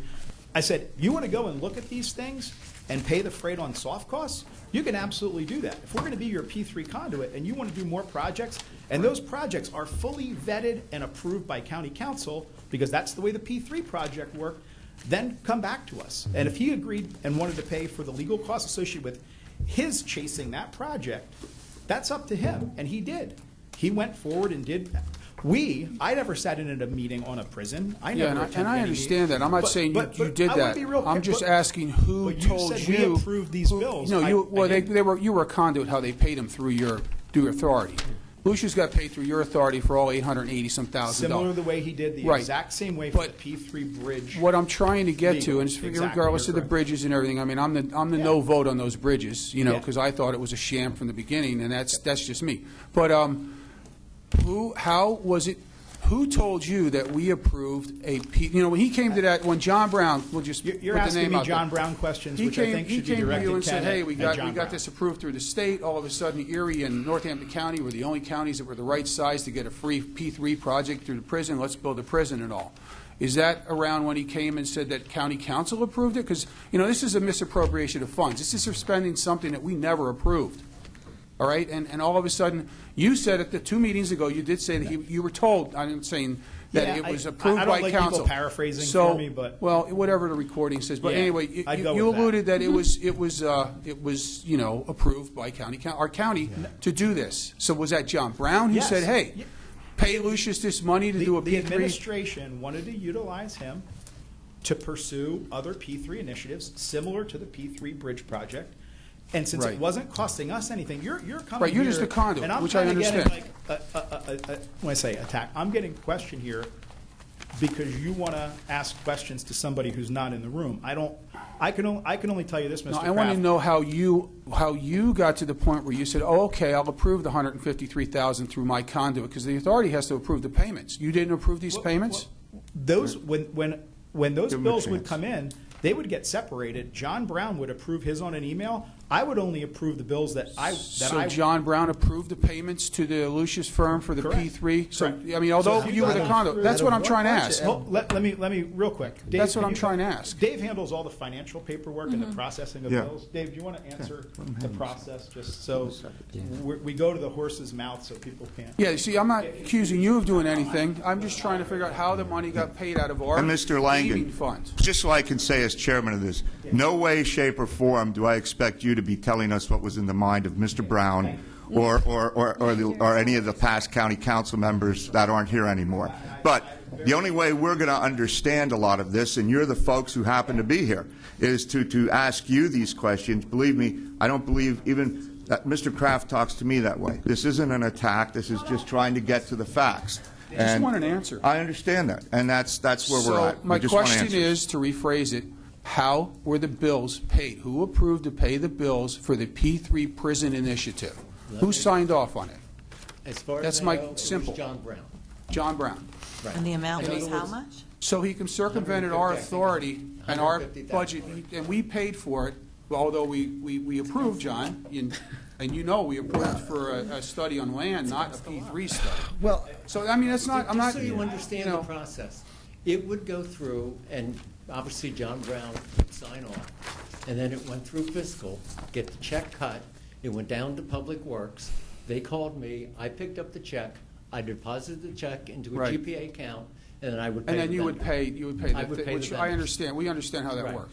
But you didn't approve the No. bill, you didn't have a vote and say, which is our misinterpretation of your authority. You didn't sit here and say, hey, we're approving. Or Sean Donahue never got a John Lucius legal bill for a P3 and went through and looked at it and went, did he spend 4 hours talking to this person? That, again, that's why I'm saying, that went to You John see, Brown. you see my problem with it, that's circumventing our authority in the county home rule charter and everything, that's misappropriation of funds, any way you look at it, because you're taking money that wasn't designated for that, and you're spending it on your own project, not you. Yeah. You know what I mean? And they use you as a conduit to pay for something to get what they wanted done without our approval. That's the problem. yeah, and That's not your fault. and I'll just take back my time. Mr. I Kusick think, wants the remainder of his time back. I think- Go ahead, Mr. Kusick. I think, and I'll just tag on to that. I think what concerns me here is that my understanding is what we approved as part of the budget was an update to a decades or so old prison study that was done under the John Stofa administration. We asked the Brown administration, we said, there's an old study on the prison. Why don't you take a look at it, check the numbers out, That was the genesis of the discussion and evaluation of the prison needs of this county. At no point was it ever brought to council that this would be done as part of a P3 project. I recognize what you're saying. We never had any conversations with I anyone on it, understand so that, I but don't know what was conveyed to you guys or not conveyed to. But it council, came so as, I remember sitting in that seat last year when it came up that Harrisburg had approved some bill that put a P3 for something that Act like a 88? jail That could be used for justice. and some of these other projects. I don't know if it was a member of the audience or so, came up and mentioned it, and it was the first time I had ever heard of it. And then I saw this, and I think my concern is similar to Mr. Kraft's. I mean, I was for these bridge projects, and I think it's a good thing. For those of you that weren't here, it used to cost a fortune to get maybe 3 bridges done, and it took, a couple of years to get done. Will there be some kinks with the bridge project? Absolutely. And I think we can work through that, and I'm confident, and the administration has said that they are going to work through those. I think the legal bills are still too high, but this piece this 420, is that right? 426,000 was for the bridges in 16. For the 607. Again, those are. You're and just listen. And here's my take on it. If you've worked on any significant capital projects of this nature, you'd know what soft costs are in the realm of percentage of overall project costs. And these were P3 documents that didn't exist anywhere else in the world. And listen, I'm not here to defend. Didn't push this. Didn't conceive this project. Didn't sell this project. We're acting as a conduit so the county gets their project done. But I do know projects that I've worked on that are $100 million projects. Soft cost, if you're at 2 or 3% for legal and soft costs on a project, that's well within the. If you ask, not me, go out and ask anybody in the engineering or construction world that knows these projects. You're looking at a number going, that's a big number. But you're not looking at that. These, and Mr. Spinoni might be able to help with this one. You're looking at documents that didn't exist anywhere else in the United States to use for a P3 project. So, I don't know how you put a price on that in the front end and go, well, let's get a budget and let's throw $150,000 at this because we think this is a reasonable legal number. But Mr. Cusick, So may I ask something? I can't defend decisions on I'll just finish up, and It I'll wasn't our decision. just say that, do we get unexpected legal bills? Yes. And council was aware of the bridge initiative, and we knew that this was new, and there would be some hiccups and expenses. But again, I think it is high, and we can bicker on that. But I think what's troubling to me is that at no point was council or myself as a council member, as former president of council, was ever informed of a P3 jail project, and that it would spin in that direction. I don't know how it was approved, and I think that's what Mr. Kraft is saying. I think we can agree to disagree with the bridges. I think the legal fees were a bit high, but what's troubling here is that this was spinning off into something else which council was never made aware of. Are you done, Mr.? I'm done. All right, I have a few people backed up here that want to. With the lawyer question and the fees, just for 1 second, one quick question. Well, it's going to be one in a second. Go ahead, Mr. Kraft. Time's up. My last question is, the agreement comes up with a $250 an hour fee for the attorney fees, and we peaked $700 an hour for fees. How do we? I mean, you didn't approve any of these fees. You just. I don't understand what you're asking. The agreement says $250 an hour. The attorney agreement for fees for the GPA. Which agreement? The agreement for the attorney, GPA, Oh, he's your solicitor. For our solicitor. Right, your solicitor. Doing our work for authority business, So- now here's where you have to I understand. That's what I'm asking. How do we discern? I have a GPA cap on. How do right we now. discern when it's P3? Like, last Monday's meeting, he's all excited about all these projects he's going to bring to you with a P3, and he wants you to get involved in it. And then when he's just working for you as the GPA, where does the distinguishment come? Where it's $700 an hour because I'm working on bridges, and it's $200 an hour for you?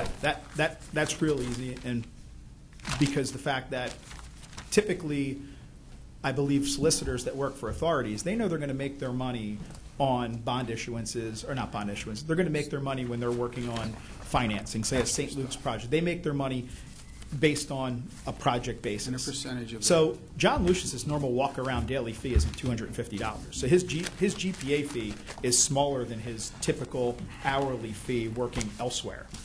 So I don't know what The $700 fee comes from litigation. Litigation for. There's a separate litigating attorney that was. So we hired within another North attorney. Macalester, and his hourly rate is $700. And that was to litigate the P3 lawsuit? Yes, And that doesn't reflect on here for Lucius's legal payments? yes, because it all came out of. It all came out of Miller, well, it came out of the same firm. Right, it all came out of the So same we have one that costs $700 an hour because he's going to court, and the other that costs $250 if he's going to court. No, if he's working on Well, P3 again, stuff. General Okay, I legal. understand. But you guys, again, didn't approve the payments for the litigation, or that was, you were just a conduit to pay it? That's correct. You didn't They were approve it. approved. Somebody else, the administration approved it. Correct. Correct. Wow, okay. All right. We're backed up with a few. I'm just going to ask, Yeah. mention something, and then I'll recognize, because I wasn't sure if there'd be a lot of questions. There are a lot of questions. And I had a couple of pages, but I don't know if I'll necessarily. You're answering a fair amount of questions I had. On your meeting of May 2nd in 2017, he is saying, and it is here, that Mr. Lucius stated that the county has favorable publicity and would like to use the P3 model for many other capital projects and consider more bridges, a new jail, a forensic center, warehouses, record storage, and it goes on and on and on.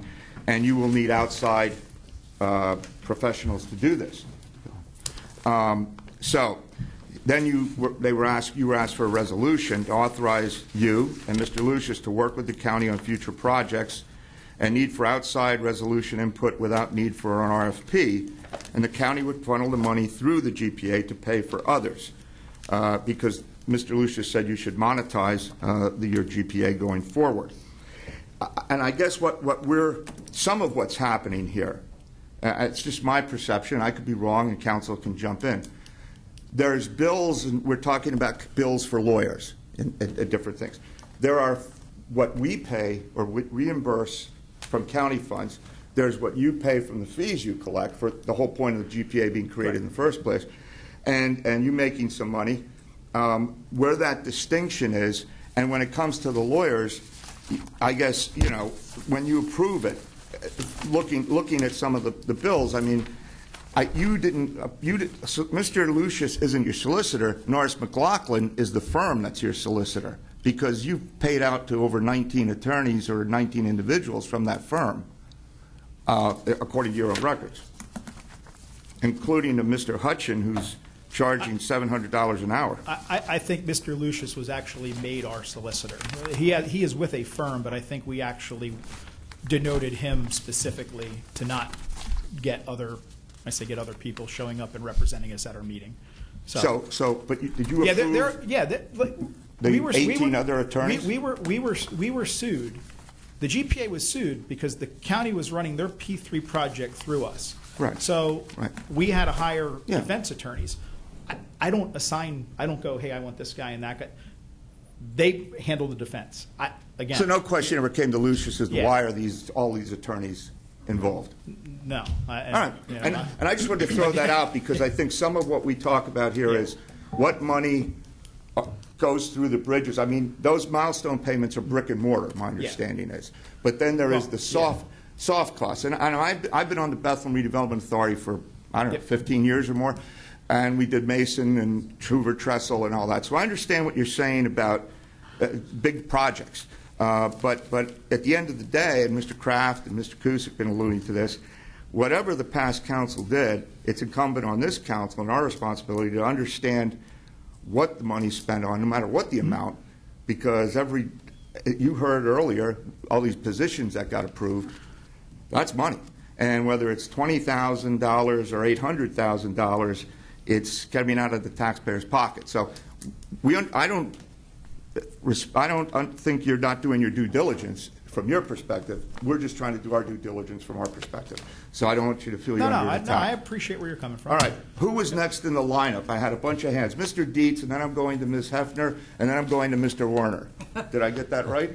Sure. All right, good. Yeah. Mr. Dietz. So I just have two quick things. One, kind of backing up on the bridge selection, and I'm not going to defend that every pick was perfect, but part of the pick of it was also that if all deficient bridges are in Wingate, Penardville, Bangor area, they wouldn't close the whole towns doing all those at the same time. There was some consideration of spacing them out so there's some logic with traffic in there with it. Now, I'm not going to defend that they were all rated or not perfectly, but that was because I asked that same question on how they picked, a couple years ago. But I guess the other thing, going forward is there an understanding on the GPA, that it has to go through administration and through council for any future projects, to be approved to start going forward. Yeah, we as the GPA aren't going to initiate any P3 projects in Northampton County without having somebody say, hey, this is the way we want to do it. If there's a cost benefit, if the administration says, we have a need, unforeseen need, say you need a building of some kind and say, hey, is that the cheapest way to do it? Let's do it that way. Would we be amenable to doing that? Probably. Well, so that there's an understanding that we're not going out and saying. Well, I understand that, but I'm just saying. So just say that the current executive would come to you and say they want to do something that you wouldn't go and just act on behalf of him coming to you saying something. There has to be funding approved by council to go forward. Yeah, similar to the way the P3 project was done. That was before it ever came to us. It was approved at council numerous times. Before we ever approved the P3 bridges, but not the other stuff that was done. That never came to council. So that's what I'm saying. So going forward, I want to make sure there's understanding. It never came to us. We nobody came to us with a P3 prison project. There's like this thing out there, like, oh, they were working on a prison. We, as the authority, never worked on any facet of a prison whatsoever. I've never seen a prison design. I never had an email. I know they had a meeting about it after the fact that after we had a public meeting where he explained, I want to work on these things. Can we use you as a conduit? We said, yep, if it doesn't cost us any money, because that's our fiduciary responsibility, not to spend our authority money on some whimsical county project, because we're a separate entity. Right, so agreed. We are not going to, if the current administration comes and says, hey, we want to do a P3 project, I would say, okay, go bake the cake. And once it's baked and fully approved by everybody in this room, then come back to us and give us the details on how we can help. Do you have the ability to stop the solicitor from running costs up? Yeah. Say the executive to come up and so while the GPA may not have ran costs or designed a bridge, you could tell the solicitor that just because he came and talked to us, you cannot go and correct. I agree from that standpoint, because we're going under the basis of what we know from the administration side, not from a council side. What I do know is the solicitor didn't, when you say run up bills, the solicitor worked on project specific things and did work that he was asked to do and did it. So from that standpoint, there's no, hey, I'm going to run up bills. That was, if he worked on something, he either worked hours or he didn't work hours. Well, I realize that part, but I'm saying that he shouldn't be working on stuff that isn't approved just because an executive came and made the request. Yeah, correct. I agree with you. I would not, seeing the situation the way it unfolded now, I don't have any idea how that interaction between the two levels of government work for you, or not levels of government, your two branches of government interact. So for us, it was like, oh, wait, we did this, and now we want to work on these other things, and we just said, well, that's great, go work on it. I'm not paying the bills for you to go work on something. Sure. So that's the way, that's my perception. So, but now with the understanding, you could say, listen, we cannot go forward without.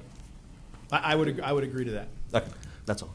But now, okay, so you're finished? Thank you, Mr. Speaks. But now, going forward, you did say Northampton County, but you are pursuing things outside of Northampton County, your authority.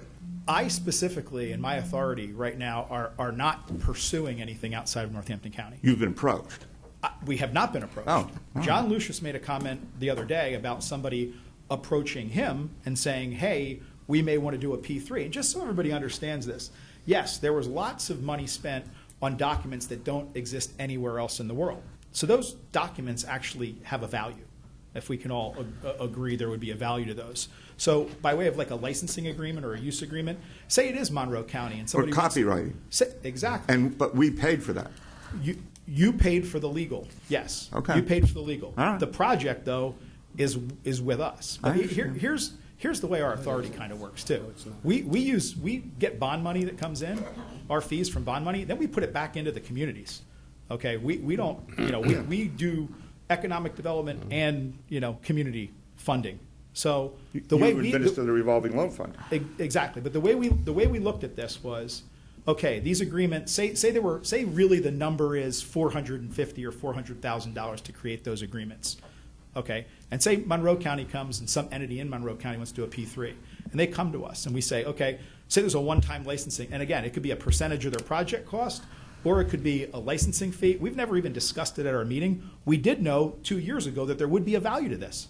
So if we can get, say, $50,000 or $60,000, or say it's a $100,000 licensing fee, and we're the first in the United States to do this, it could be some entity in another state could come. So say you get like 4 or 5, even just in the immediate region that come in and want to use them, we'll actually make money by owning those documents. And then when that money comes in, you guys fronted it. I would say, hey, here's the money. How do you want to use it? Do you want to place it with us for use, or do you want to use it somewhere else? That's a discussion we'd have to have. But again, there's a value to what was created, and it's not like we're out, like say you're out, we're not out doing anything right now. Well, Mr. we're just trying to Lucius's keep this statements was that he wanted to see us marketing. Yeah, he did, because he knows there would be money coming in to offset the legal expenses that were paid by the county. In fairness, I jumped in. I'm sorry. No, that was I speak too me. long sometimes. That Ms. Hefner. Oh, where to begin? Where to begin? At the beginning. Let me slow this down. Mr. Langen, what's your day job? What do you do for a living outside of the GPA and this scrutiny? Ms. Hefner, I'm here to answer questions. No, I need to know what your business experience is. I'll What do you answer do? questions as they relate to the finance of this project. So, if any Oh, you don't want to questions- tell me what you do for a I have living? about- Okay. I have about 12 more minutes before I have dinner for 10 people at my house. So, Oh. you gave me less than a week's notice during working hours to come here. Oh, so Mrs. Hefner Wait a did? minute, hold it. Okay. In fairness, after our last finance committee meeting, we did send a notice. You waited and then said, I want a formal letter. So you were aware that we wanted to have this. So please, I'm let's ready for stick any with the question facts. you have on the project, Ms. Hefner. That's not My that's intention is to non-personal understand, because you keep making references to maybe we don't understand what multi-million-dollar projects are, so obviously you do. So I'll assume that you do. I asked you to, and you don't want to answer. That's okay. So the Benish, the representative from Benish is here saying he's the oversight of the project. Correct. Eyes and ears, oversight. Why are we paying you oversight fees? He is the eyes and ears for our authority on the engineering side. Right now, I'm the authorized representative for the project to be able to answer questions, respond to emails, attend meetings. I had an hour-and-a-half phone call today. That's why I'm if you look at a project and you're familiar with, which you say you are, with project management, I'm basically like the owner's rep for our authority for So this who project. hired you to do that? The authority did. You did. You hired yourself because you're the chair of the authority, correct? No. You're saying I hired myself. Well, you're the chair of the authority, correct? Correct. Does the chair of the authority just get to do everything, or do you have to do things by committee? I'm pretty sure that the chair of this authority just doesn't get to do it. I guess I don't understand why, if you're serving as the chair of a public authority, how you can agree to take on a financial responsibility and make money off that public authority and this public project. Because it's outside of the purview of what I'm doing for the authority. My authority work as a volunteer for 17 years, I didn't make a penny. And in hindsight, I would have hired, and we actually put, I'll answer your question a little quicker. In hindsight, I would have never agreed to do this, given the amount of scrutiny that's come from people that, and not here, that people have a lack of understanding for actually how it was like the project came to be and how it matriculated as to where it is now. We just put a RFP out that was approved by our board for a P3 authorized representative. So I'm very shortly in the next couple of weeks going to sidestep this altogether and allow possibly the county wants to take on that role with somebody internally. If they're able to do that and not be in conflict with Act 88, which Act 88 is the driver behind this, that's another good document to read, because the county couldn't be the public entity in a P3. That was the need for an authority. So I really don't need to spend 6 hours a day, like in a day like today, on stuff like this. So you're saying, how could I do it? I was doing it outside of my role as the chairperson. I was hired because on our board, out of the people we have, I had the most experience with project management and large projects and things of that nature. So that's why, and unfortunately, it was me. And unfortunately, I'm the one that gets to answer the questions tonight. So if that helps you, I'm not going to be around much longer. As the project director? As the authorized representative. Okay. But if you know people that would like that role, there is an RFP coming out, and if they are qualified, we'd be happy to look at a resume. I just have so many questions, and you only have 12 minutes because you have dinner plans. Well, if I apparently. believe Mr. Donahue's also here, he's the vice chair, Yeah. correct? And he may be able to step in. I'll rather keep going and All right, answer, well, why answer don't whatever we I can. What do you Okay, have? so then I said, well, and of course, here again is on your GPA minutes of May 2nd, 2017, is the discussion that you referred to with Mr. Brown and Mr. Lucius and the monetizing of this project. So what does that mean in practical, real terms? Similar to what I just explained with the legal, the ownership of the license, the ownership of the documents is what actually is worth something. So if we get, say you get 100 people in the next 3 years, you're going to at $100,000 at entity, you're going to make $10 million that your county, whether it's the executive branch or your branch, can dole out and use. So who was the spearhead of the copyright process or that intellectual property process? Whose idea was it to pursue that and make this into something? Because obviously, yes, you're... Yeah, the attorneys and our authority said there's going to be a value to this. We need to protect it. And that was something that was discussed early on. Think of it as like a patent. Think of you as like a patent on something. Why would you want to not copyright that and protect it for future use? I guess I just don't understand the relationship, because in most of the answers that you gave prior to this, you said that it was Mr. Brown, the previous administration. You had nothing to do with it. You were just the pass-through. And now you're saying that we did this, so we have the right to make money off this. We are. I didn't say that. If you go back to my previous statements, I said, say money comes in from this. We were the conduit. Our attorney was used, but you paid for that attorney. In my mind, if we get money coming back in, that should be at your discretion, not mine.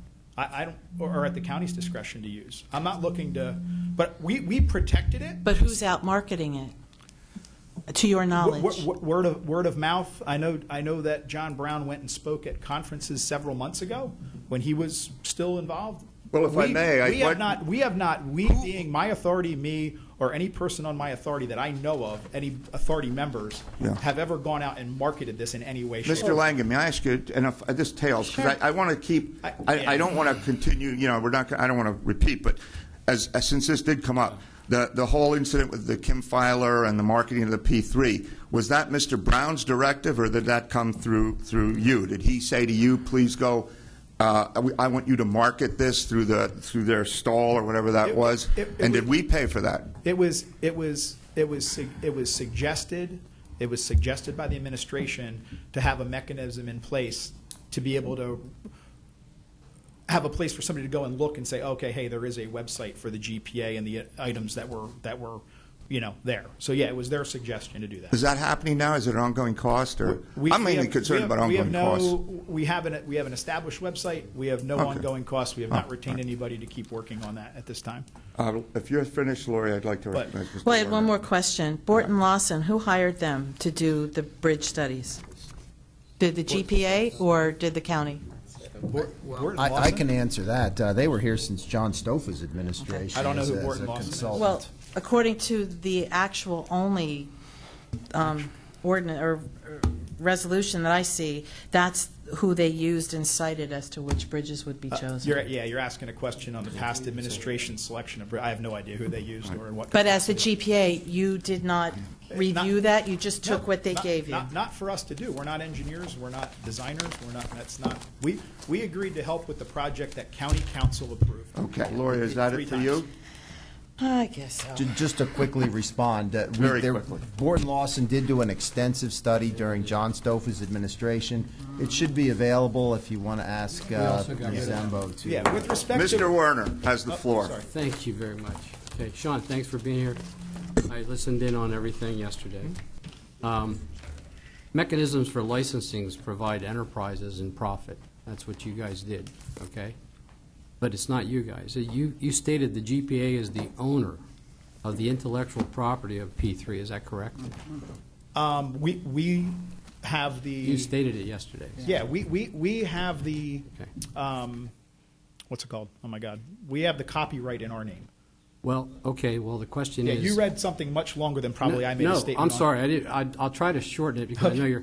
But here's my problem. Okay, all along I've heard that the GPA wants to do the.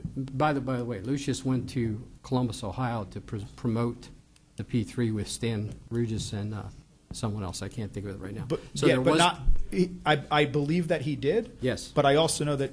He said he didn't. It wasn't any billable hours on. No, he didn't. No, he didn't bill any hours. Okay, I was going to say because. But you said about promotion of the P3 program. That's Yeah. what I keyed on. Now, here's the other thing. Okay, this mechanism of licensing that took place. I can tell you that the council prior to this one, we didn't discuss any licensing at all. That was never part of what we talked about. P3 was not discussed. Okay, I was there. Yeah, so I'm telling you the truth. Okay, here's the problem I see. Okay. I hear that the GPA says, we had no part of this, okay? This is not a good thing that took place with the P3. You're saying you were not. We had no part of what? You're saying the previous administration brought this in, okay? Correct. Okay. So you have continued to keep this thing alive by having your people of your GPA state many times that the intellectual property is yours and that you're going to use it. And on you did not decide to market the P3. It was driven by prior county administration. So who structured the P3 as a marketing entity after you had already decided that it wasn't a good thing with the Brown administration? I don't understand that. Who structured the market? There is no marketing. Who took the P3 program to the legal aspect of licensing?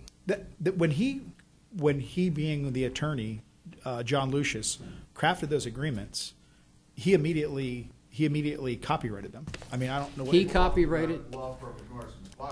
He copyrighted. Yeah, but the very first page of that states for the explicit use only of, or whatever the way it's written. So there was some craziness with people saying, "Oh, they own it, it's theirs." It states right on it that it was for the use of the authority. It says Norris McLaughlin on all the tax certificates. On all the Look at the document itself. I did look at the documents. Okay. And here's my problem. This goes back to 2016 that this was done. Okay, so here's the other problem. Yeah. We're involving ourselves fiscally. There's financially some money going to go here. Now you're stating that, yeah, we can talk about it. Fact is, the protected party is Northampton County in a licensing agreement.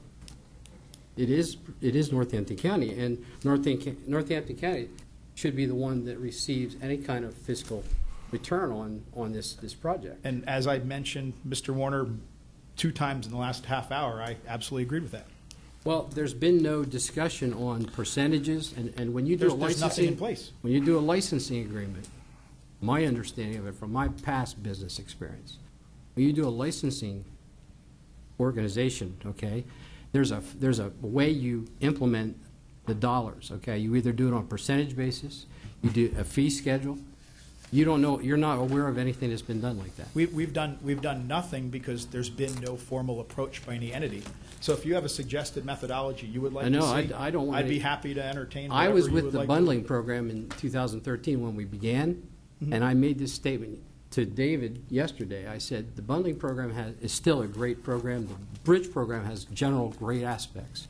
This thing's been abducted and kidnapped by a couple people for a for-profit and used and put behind, from what I can see, an aspect that we weren't ready for. We never, this past council the previous council never had these discussions. Yeah, and again, I know that's you between can't speak council, to that. I know, it just seems though we keep going back to, I know I'm the person standing here to answer questions on the P3 I appreciate project, you but being I can't, here. I can't answer questions relative to the past. I appreciate We're you. not part of the administration. I appreciate you being here, Never were. but that being said, the GPA has mentioned the P3. The people on your GPA have talked about the P3. The only people that haven't really had a thorough discussion of it is the council. Yep.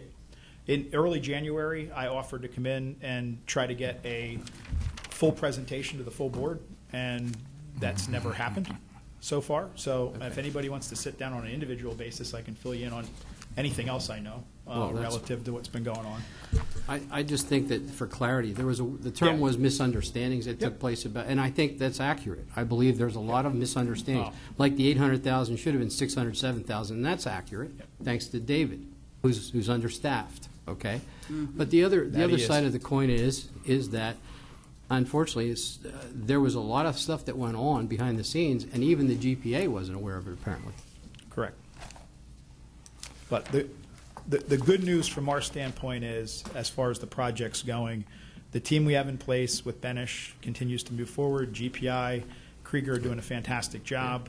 Mr. Dirtinger's taken a more active role. He's been on the calls, and as well as the Public Works Director. Mike Amelia hit the ground running in something that he was never been involved with before, and Mike's been doing a fantastic job. Let me end Greg can attest to that. On a positive note. I understand the parallel path that was talked about. I know that there are people, everybody's in communication, and I think that's great. Yeah. And I think we can resolve things with everything. But I also believe that facts have to be displayed, and if those if those certificates show Norris McLaughlin, it doesn't say GPA or it doesn't say Northampton County, it needs to be addressed. Okay, I absolutely agree. There was one miscommunication earlier when we said change orders. There's one change order pending. It's for a reduce in scope to lower the price because they were pulling one of the bridges out at the request. Oh, So that's- that's the only, I don't want somebody say, oh, there's no change.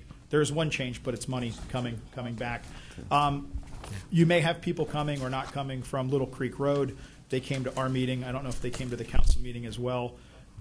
We are trying to still coordinate a meeting with Mr. David Leggett and some of his people. I spoke with Mr. Dertinger today. Mike Amelia was trying to set up a meeting. As I told the folks that came to our meeting, we never selected any of the bridges.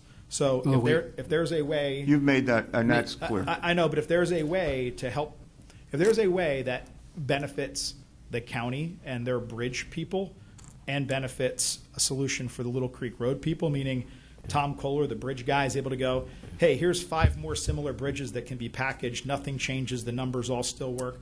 Our authority met, and we are amenable to helping in any way possible to that. We just, as I explained to the people there, we're under contract this way, we're under contract that way. If they're both in agreement, we are fine. And you've with helping. conveyed that to our Public Works Director? Correct. Okay, Correct. And thank you. he is trying to set up a meeting with the appropriate personnel, and they're trying to evaluate some things on their end. Correct, Mr. Dertinger. So hopefully we can get back to them because I did promise them a response, and I did go out and meet with them almost immediately thereafter. So there we go. Can I ask one We're more making question? progress already. Just one question for clarity. I'm not sure about this, but we had the service agreement that was done with the county, with the P3 GPA program. That included the bridge, all the bridges in there and their descriptions of what was going to happen. Is that correct on the service agreement? The service agreement, I'd have to look at all the exhibits. If the it PPA was- definitely, I believe so. If it was, then I need to then look. I go back to that question of. But we don't vet them. It was the project that came to us. I believe that was in his, Yeah. I've gone through it. Okay. It's So all just, here. I wanted to just clarify that. That's all. Thank you, Sean. Yep, thank you very much. Now, I'm going to recognize, but I know you're going to have to No, leave. no, us. no, I have no, a I'll- very straightforward question for you. And I got to ask this because I had a lot, but I'm not going to ask them all. You guys have been hitting a lot of buttons. Above and beyond the bricks and mortar costs that we're incurring as the milestones go forward, that no one here has suggested we not meet, what do you see as the responsibility of the county above and beyond that in terms of fees that we owe you? Because in the contract it says any responsible, reasonable expenses. What does that mean as a layman? I just want to know, to you. If some unforeseen thing would come up and they'd need some specialist in some way, I don't know. That's like usually. But like the lawyer, so that's something we're paying for. And just to clarify too, when somebody had raised, no, bog turtles are part of the studies up. No, if only the Indiana bats could land and move the bog turtles, that would be great. But well, and if I may, Mr. it's a Langen, good question. I think going forward, and I realize we're talking about big amounts, little amounts, but I think in talking to my new colleagues, one issue and concern we have are those soft costs in the fact that, pennies add up to dimes, dimes add up to dollars. Certainly, the bricks and mortar, we can see it, it's there, the bridges are getting fixed.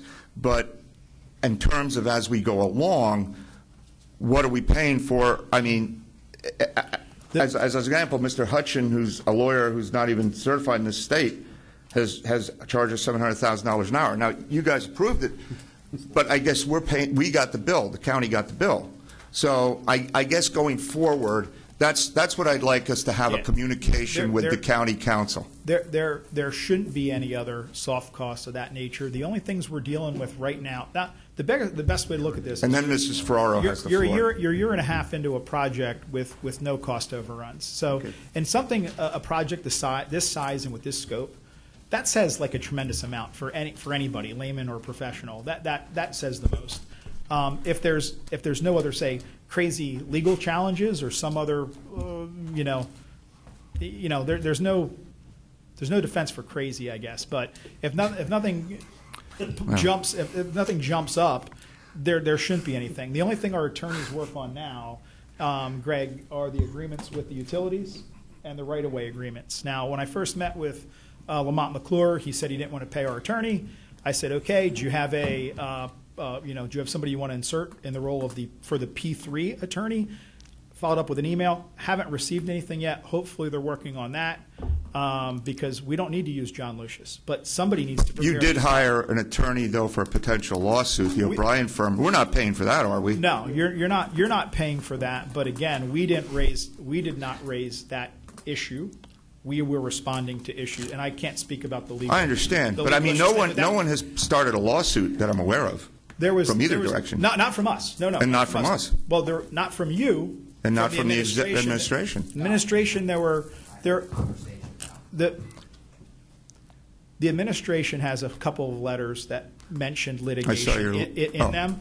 I will get you copies of all of them if it's okay with my attorney. And then it's not a he said she said it's a he said it's a Please let me pan this off now to Mrs. Ferraro. Yeah. Now I would just kind of like this. I think this has been a very informative get together, and I think we should do it again.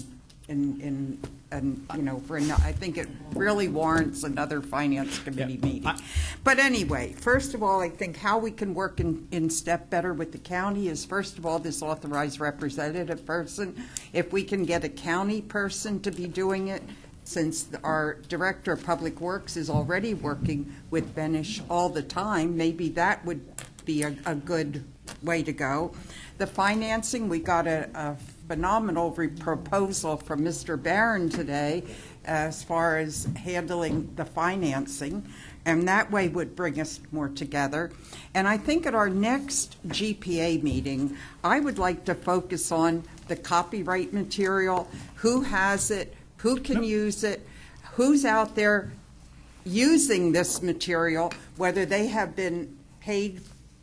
The material was developed by people who were using being paid by county money. No one, and this is an easy one, no one can use it without our authorization. So no one is out there using it anywhere. No one has come to our using it, and yet they're going around to other entities. That's what I know, that they're out and about, because I have friends from Monroe County who called. And so anyway, I don't want to get into an argument or all, but let's I work offer the on following this. as well. I will get an email out to everybody with my email and my cell phone number. If anyone has a specific question for me at all in any way, I am happy to answer it or get together. In addition, Benish would be available to come to, if you want him to come to one county meeting a month where you don't have to get an update through the administration or Mike Amelie. If you want our guy to come and give you the quick Chris Berman 2-minute drill with supporting materials, we can absolutely do that. But again, I appreciate the time, and if you have any questions, don't hesitate to. I think you did an excellent job. It's been a lot of disinformation over the last 6 months. I think you did an excellent job. Thank you, everybody. I appreciate it. Thank you, Mr. Langen. Thank you. All right. Are there any other questions for anyone else? Mr. Donahue is here, I believe. Any questions that anyone up here has? We've gotten a lot of information that was just sent to us. I haven't had a chance to go through any of it yet. I know some's been redacted. I got to see what that's about. But I want to thank those of you who attended. I hope it clarified some things. I don't know if it did or didn't. But we're all walking out of here unbloodied, so I guess that's success. I have a reading for adjournment. So moved. Move, second. Let's do it. We're done. Thank you. Oh. And no dogs or ponies were harmed. So make a note of that, Mr.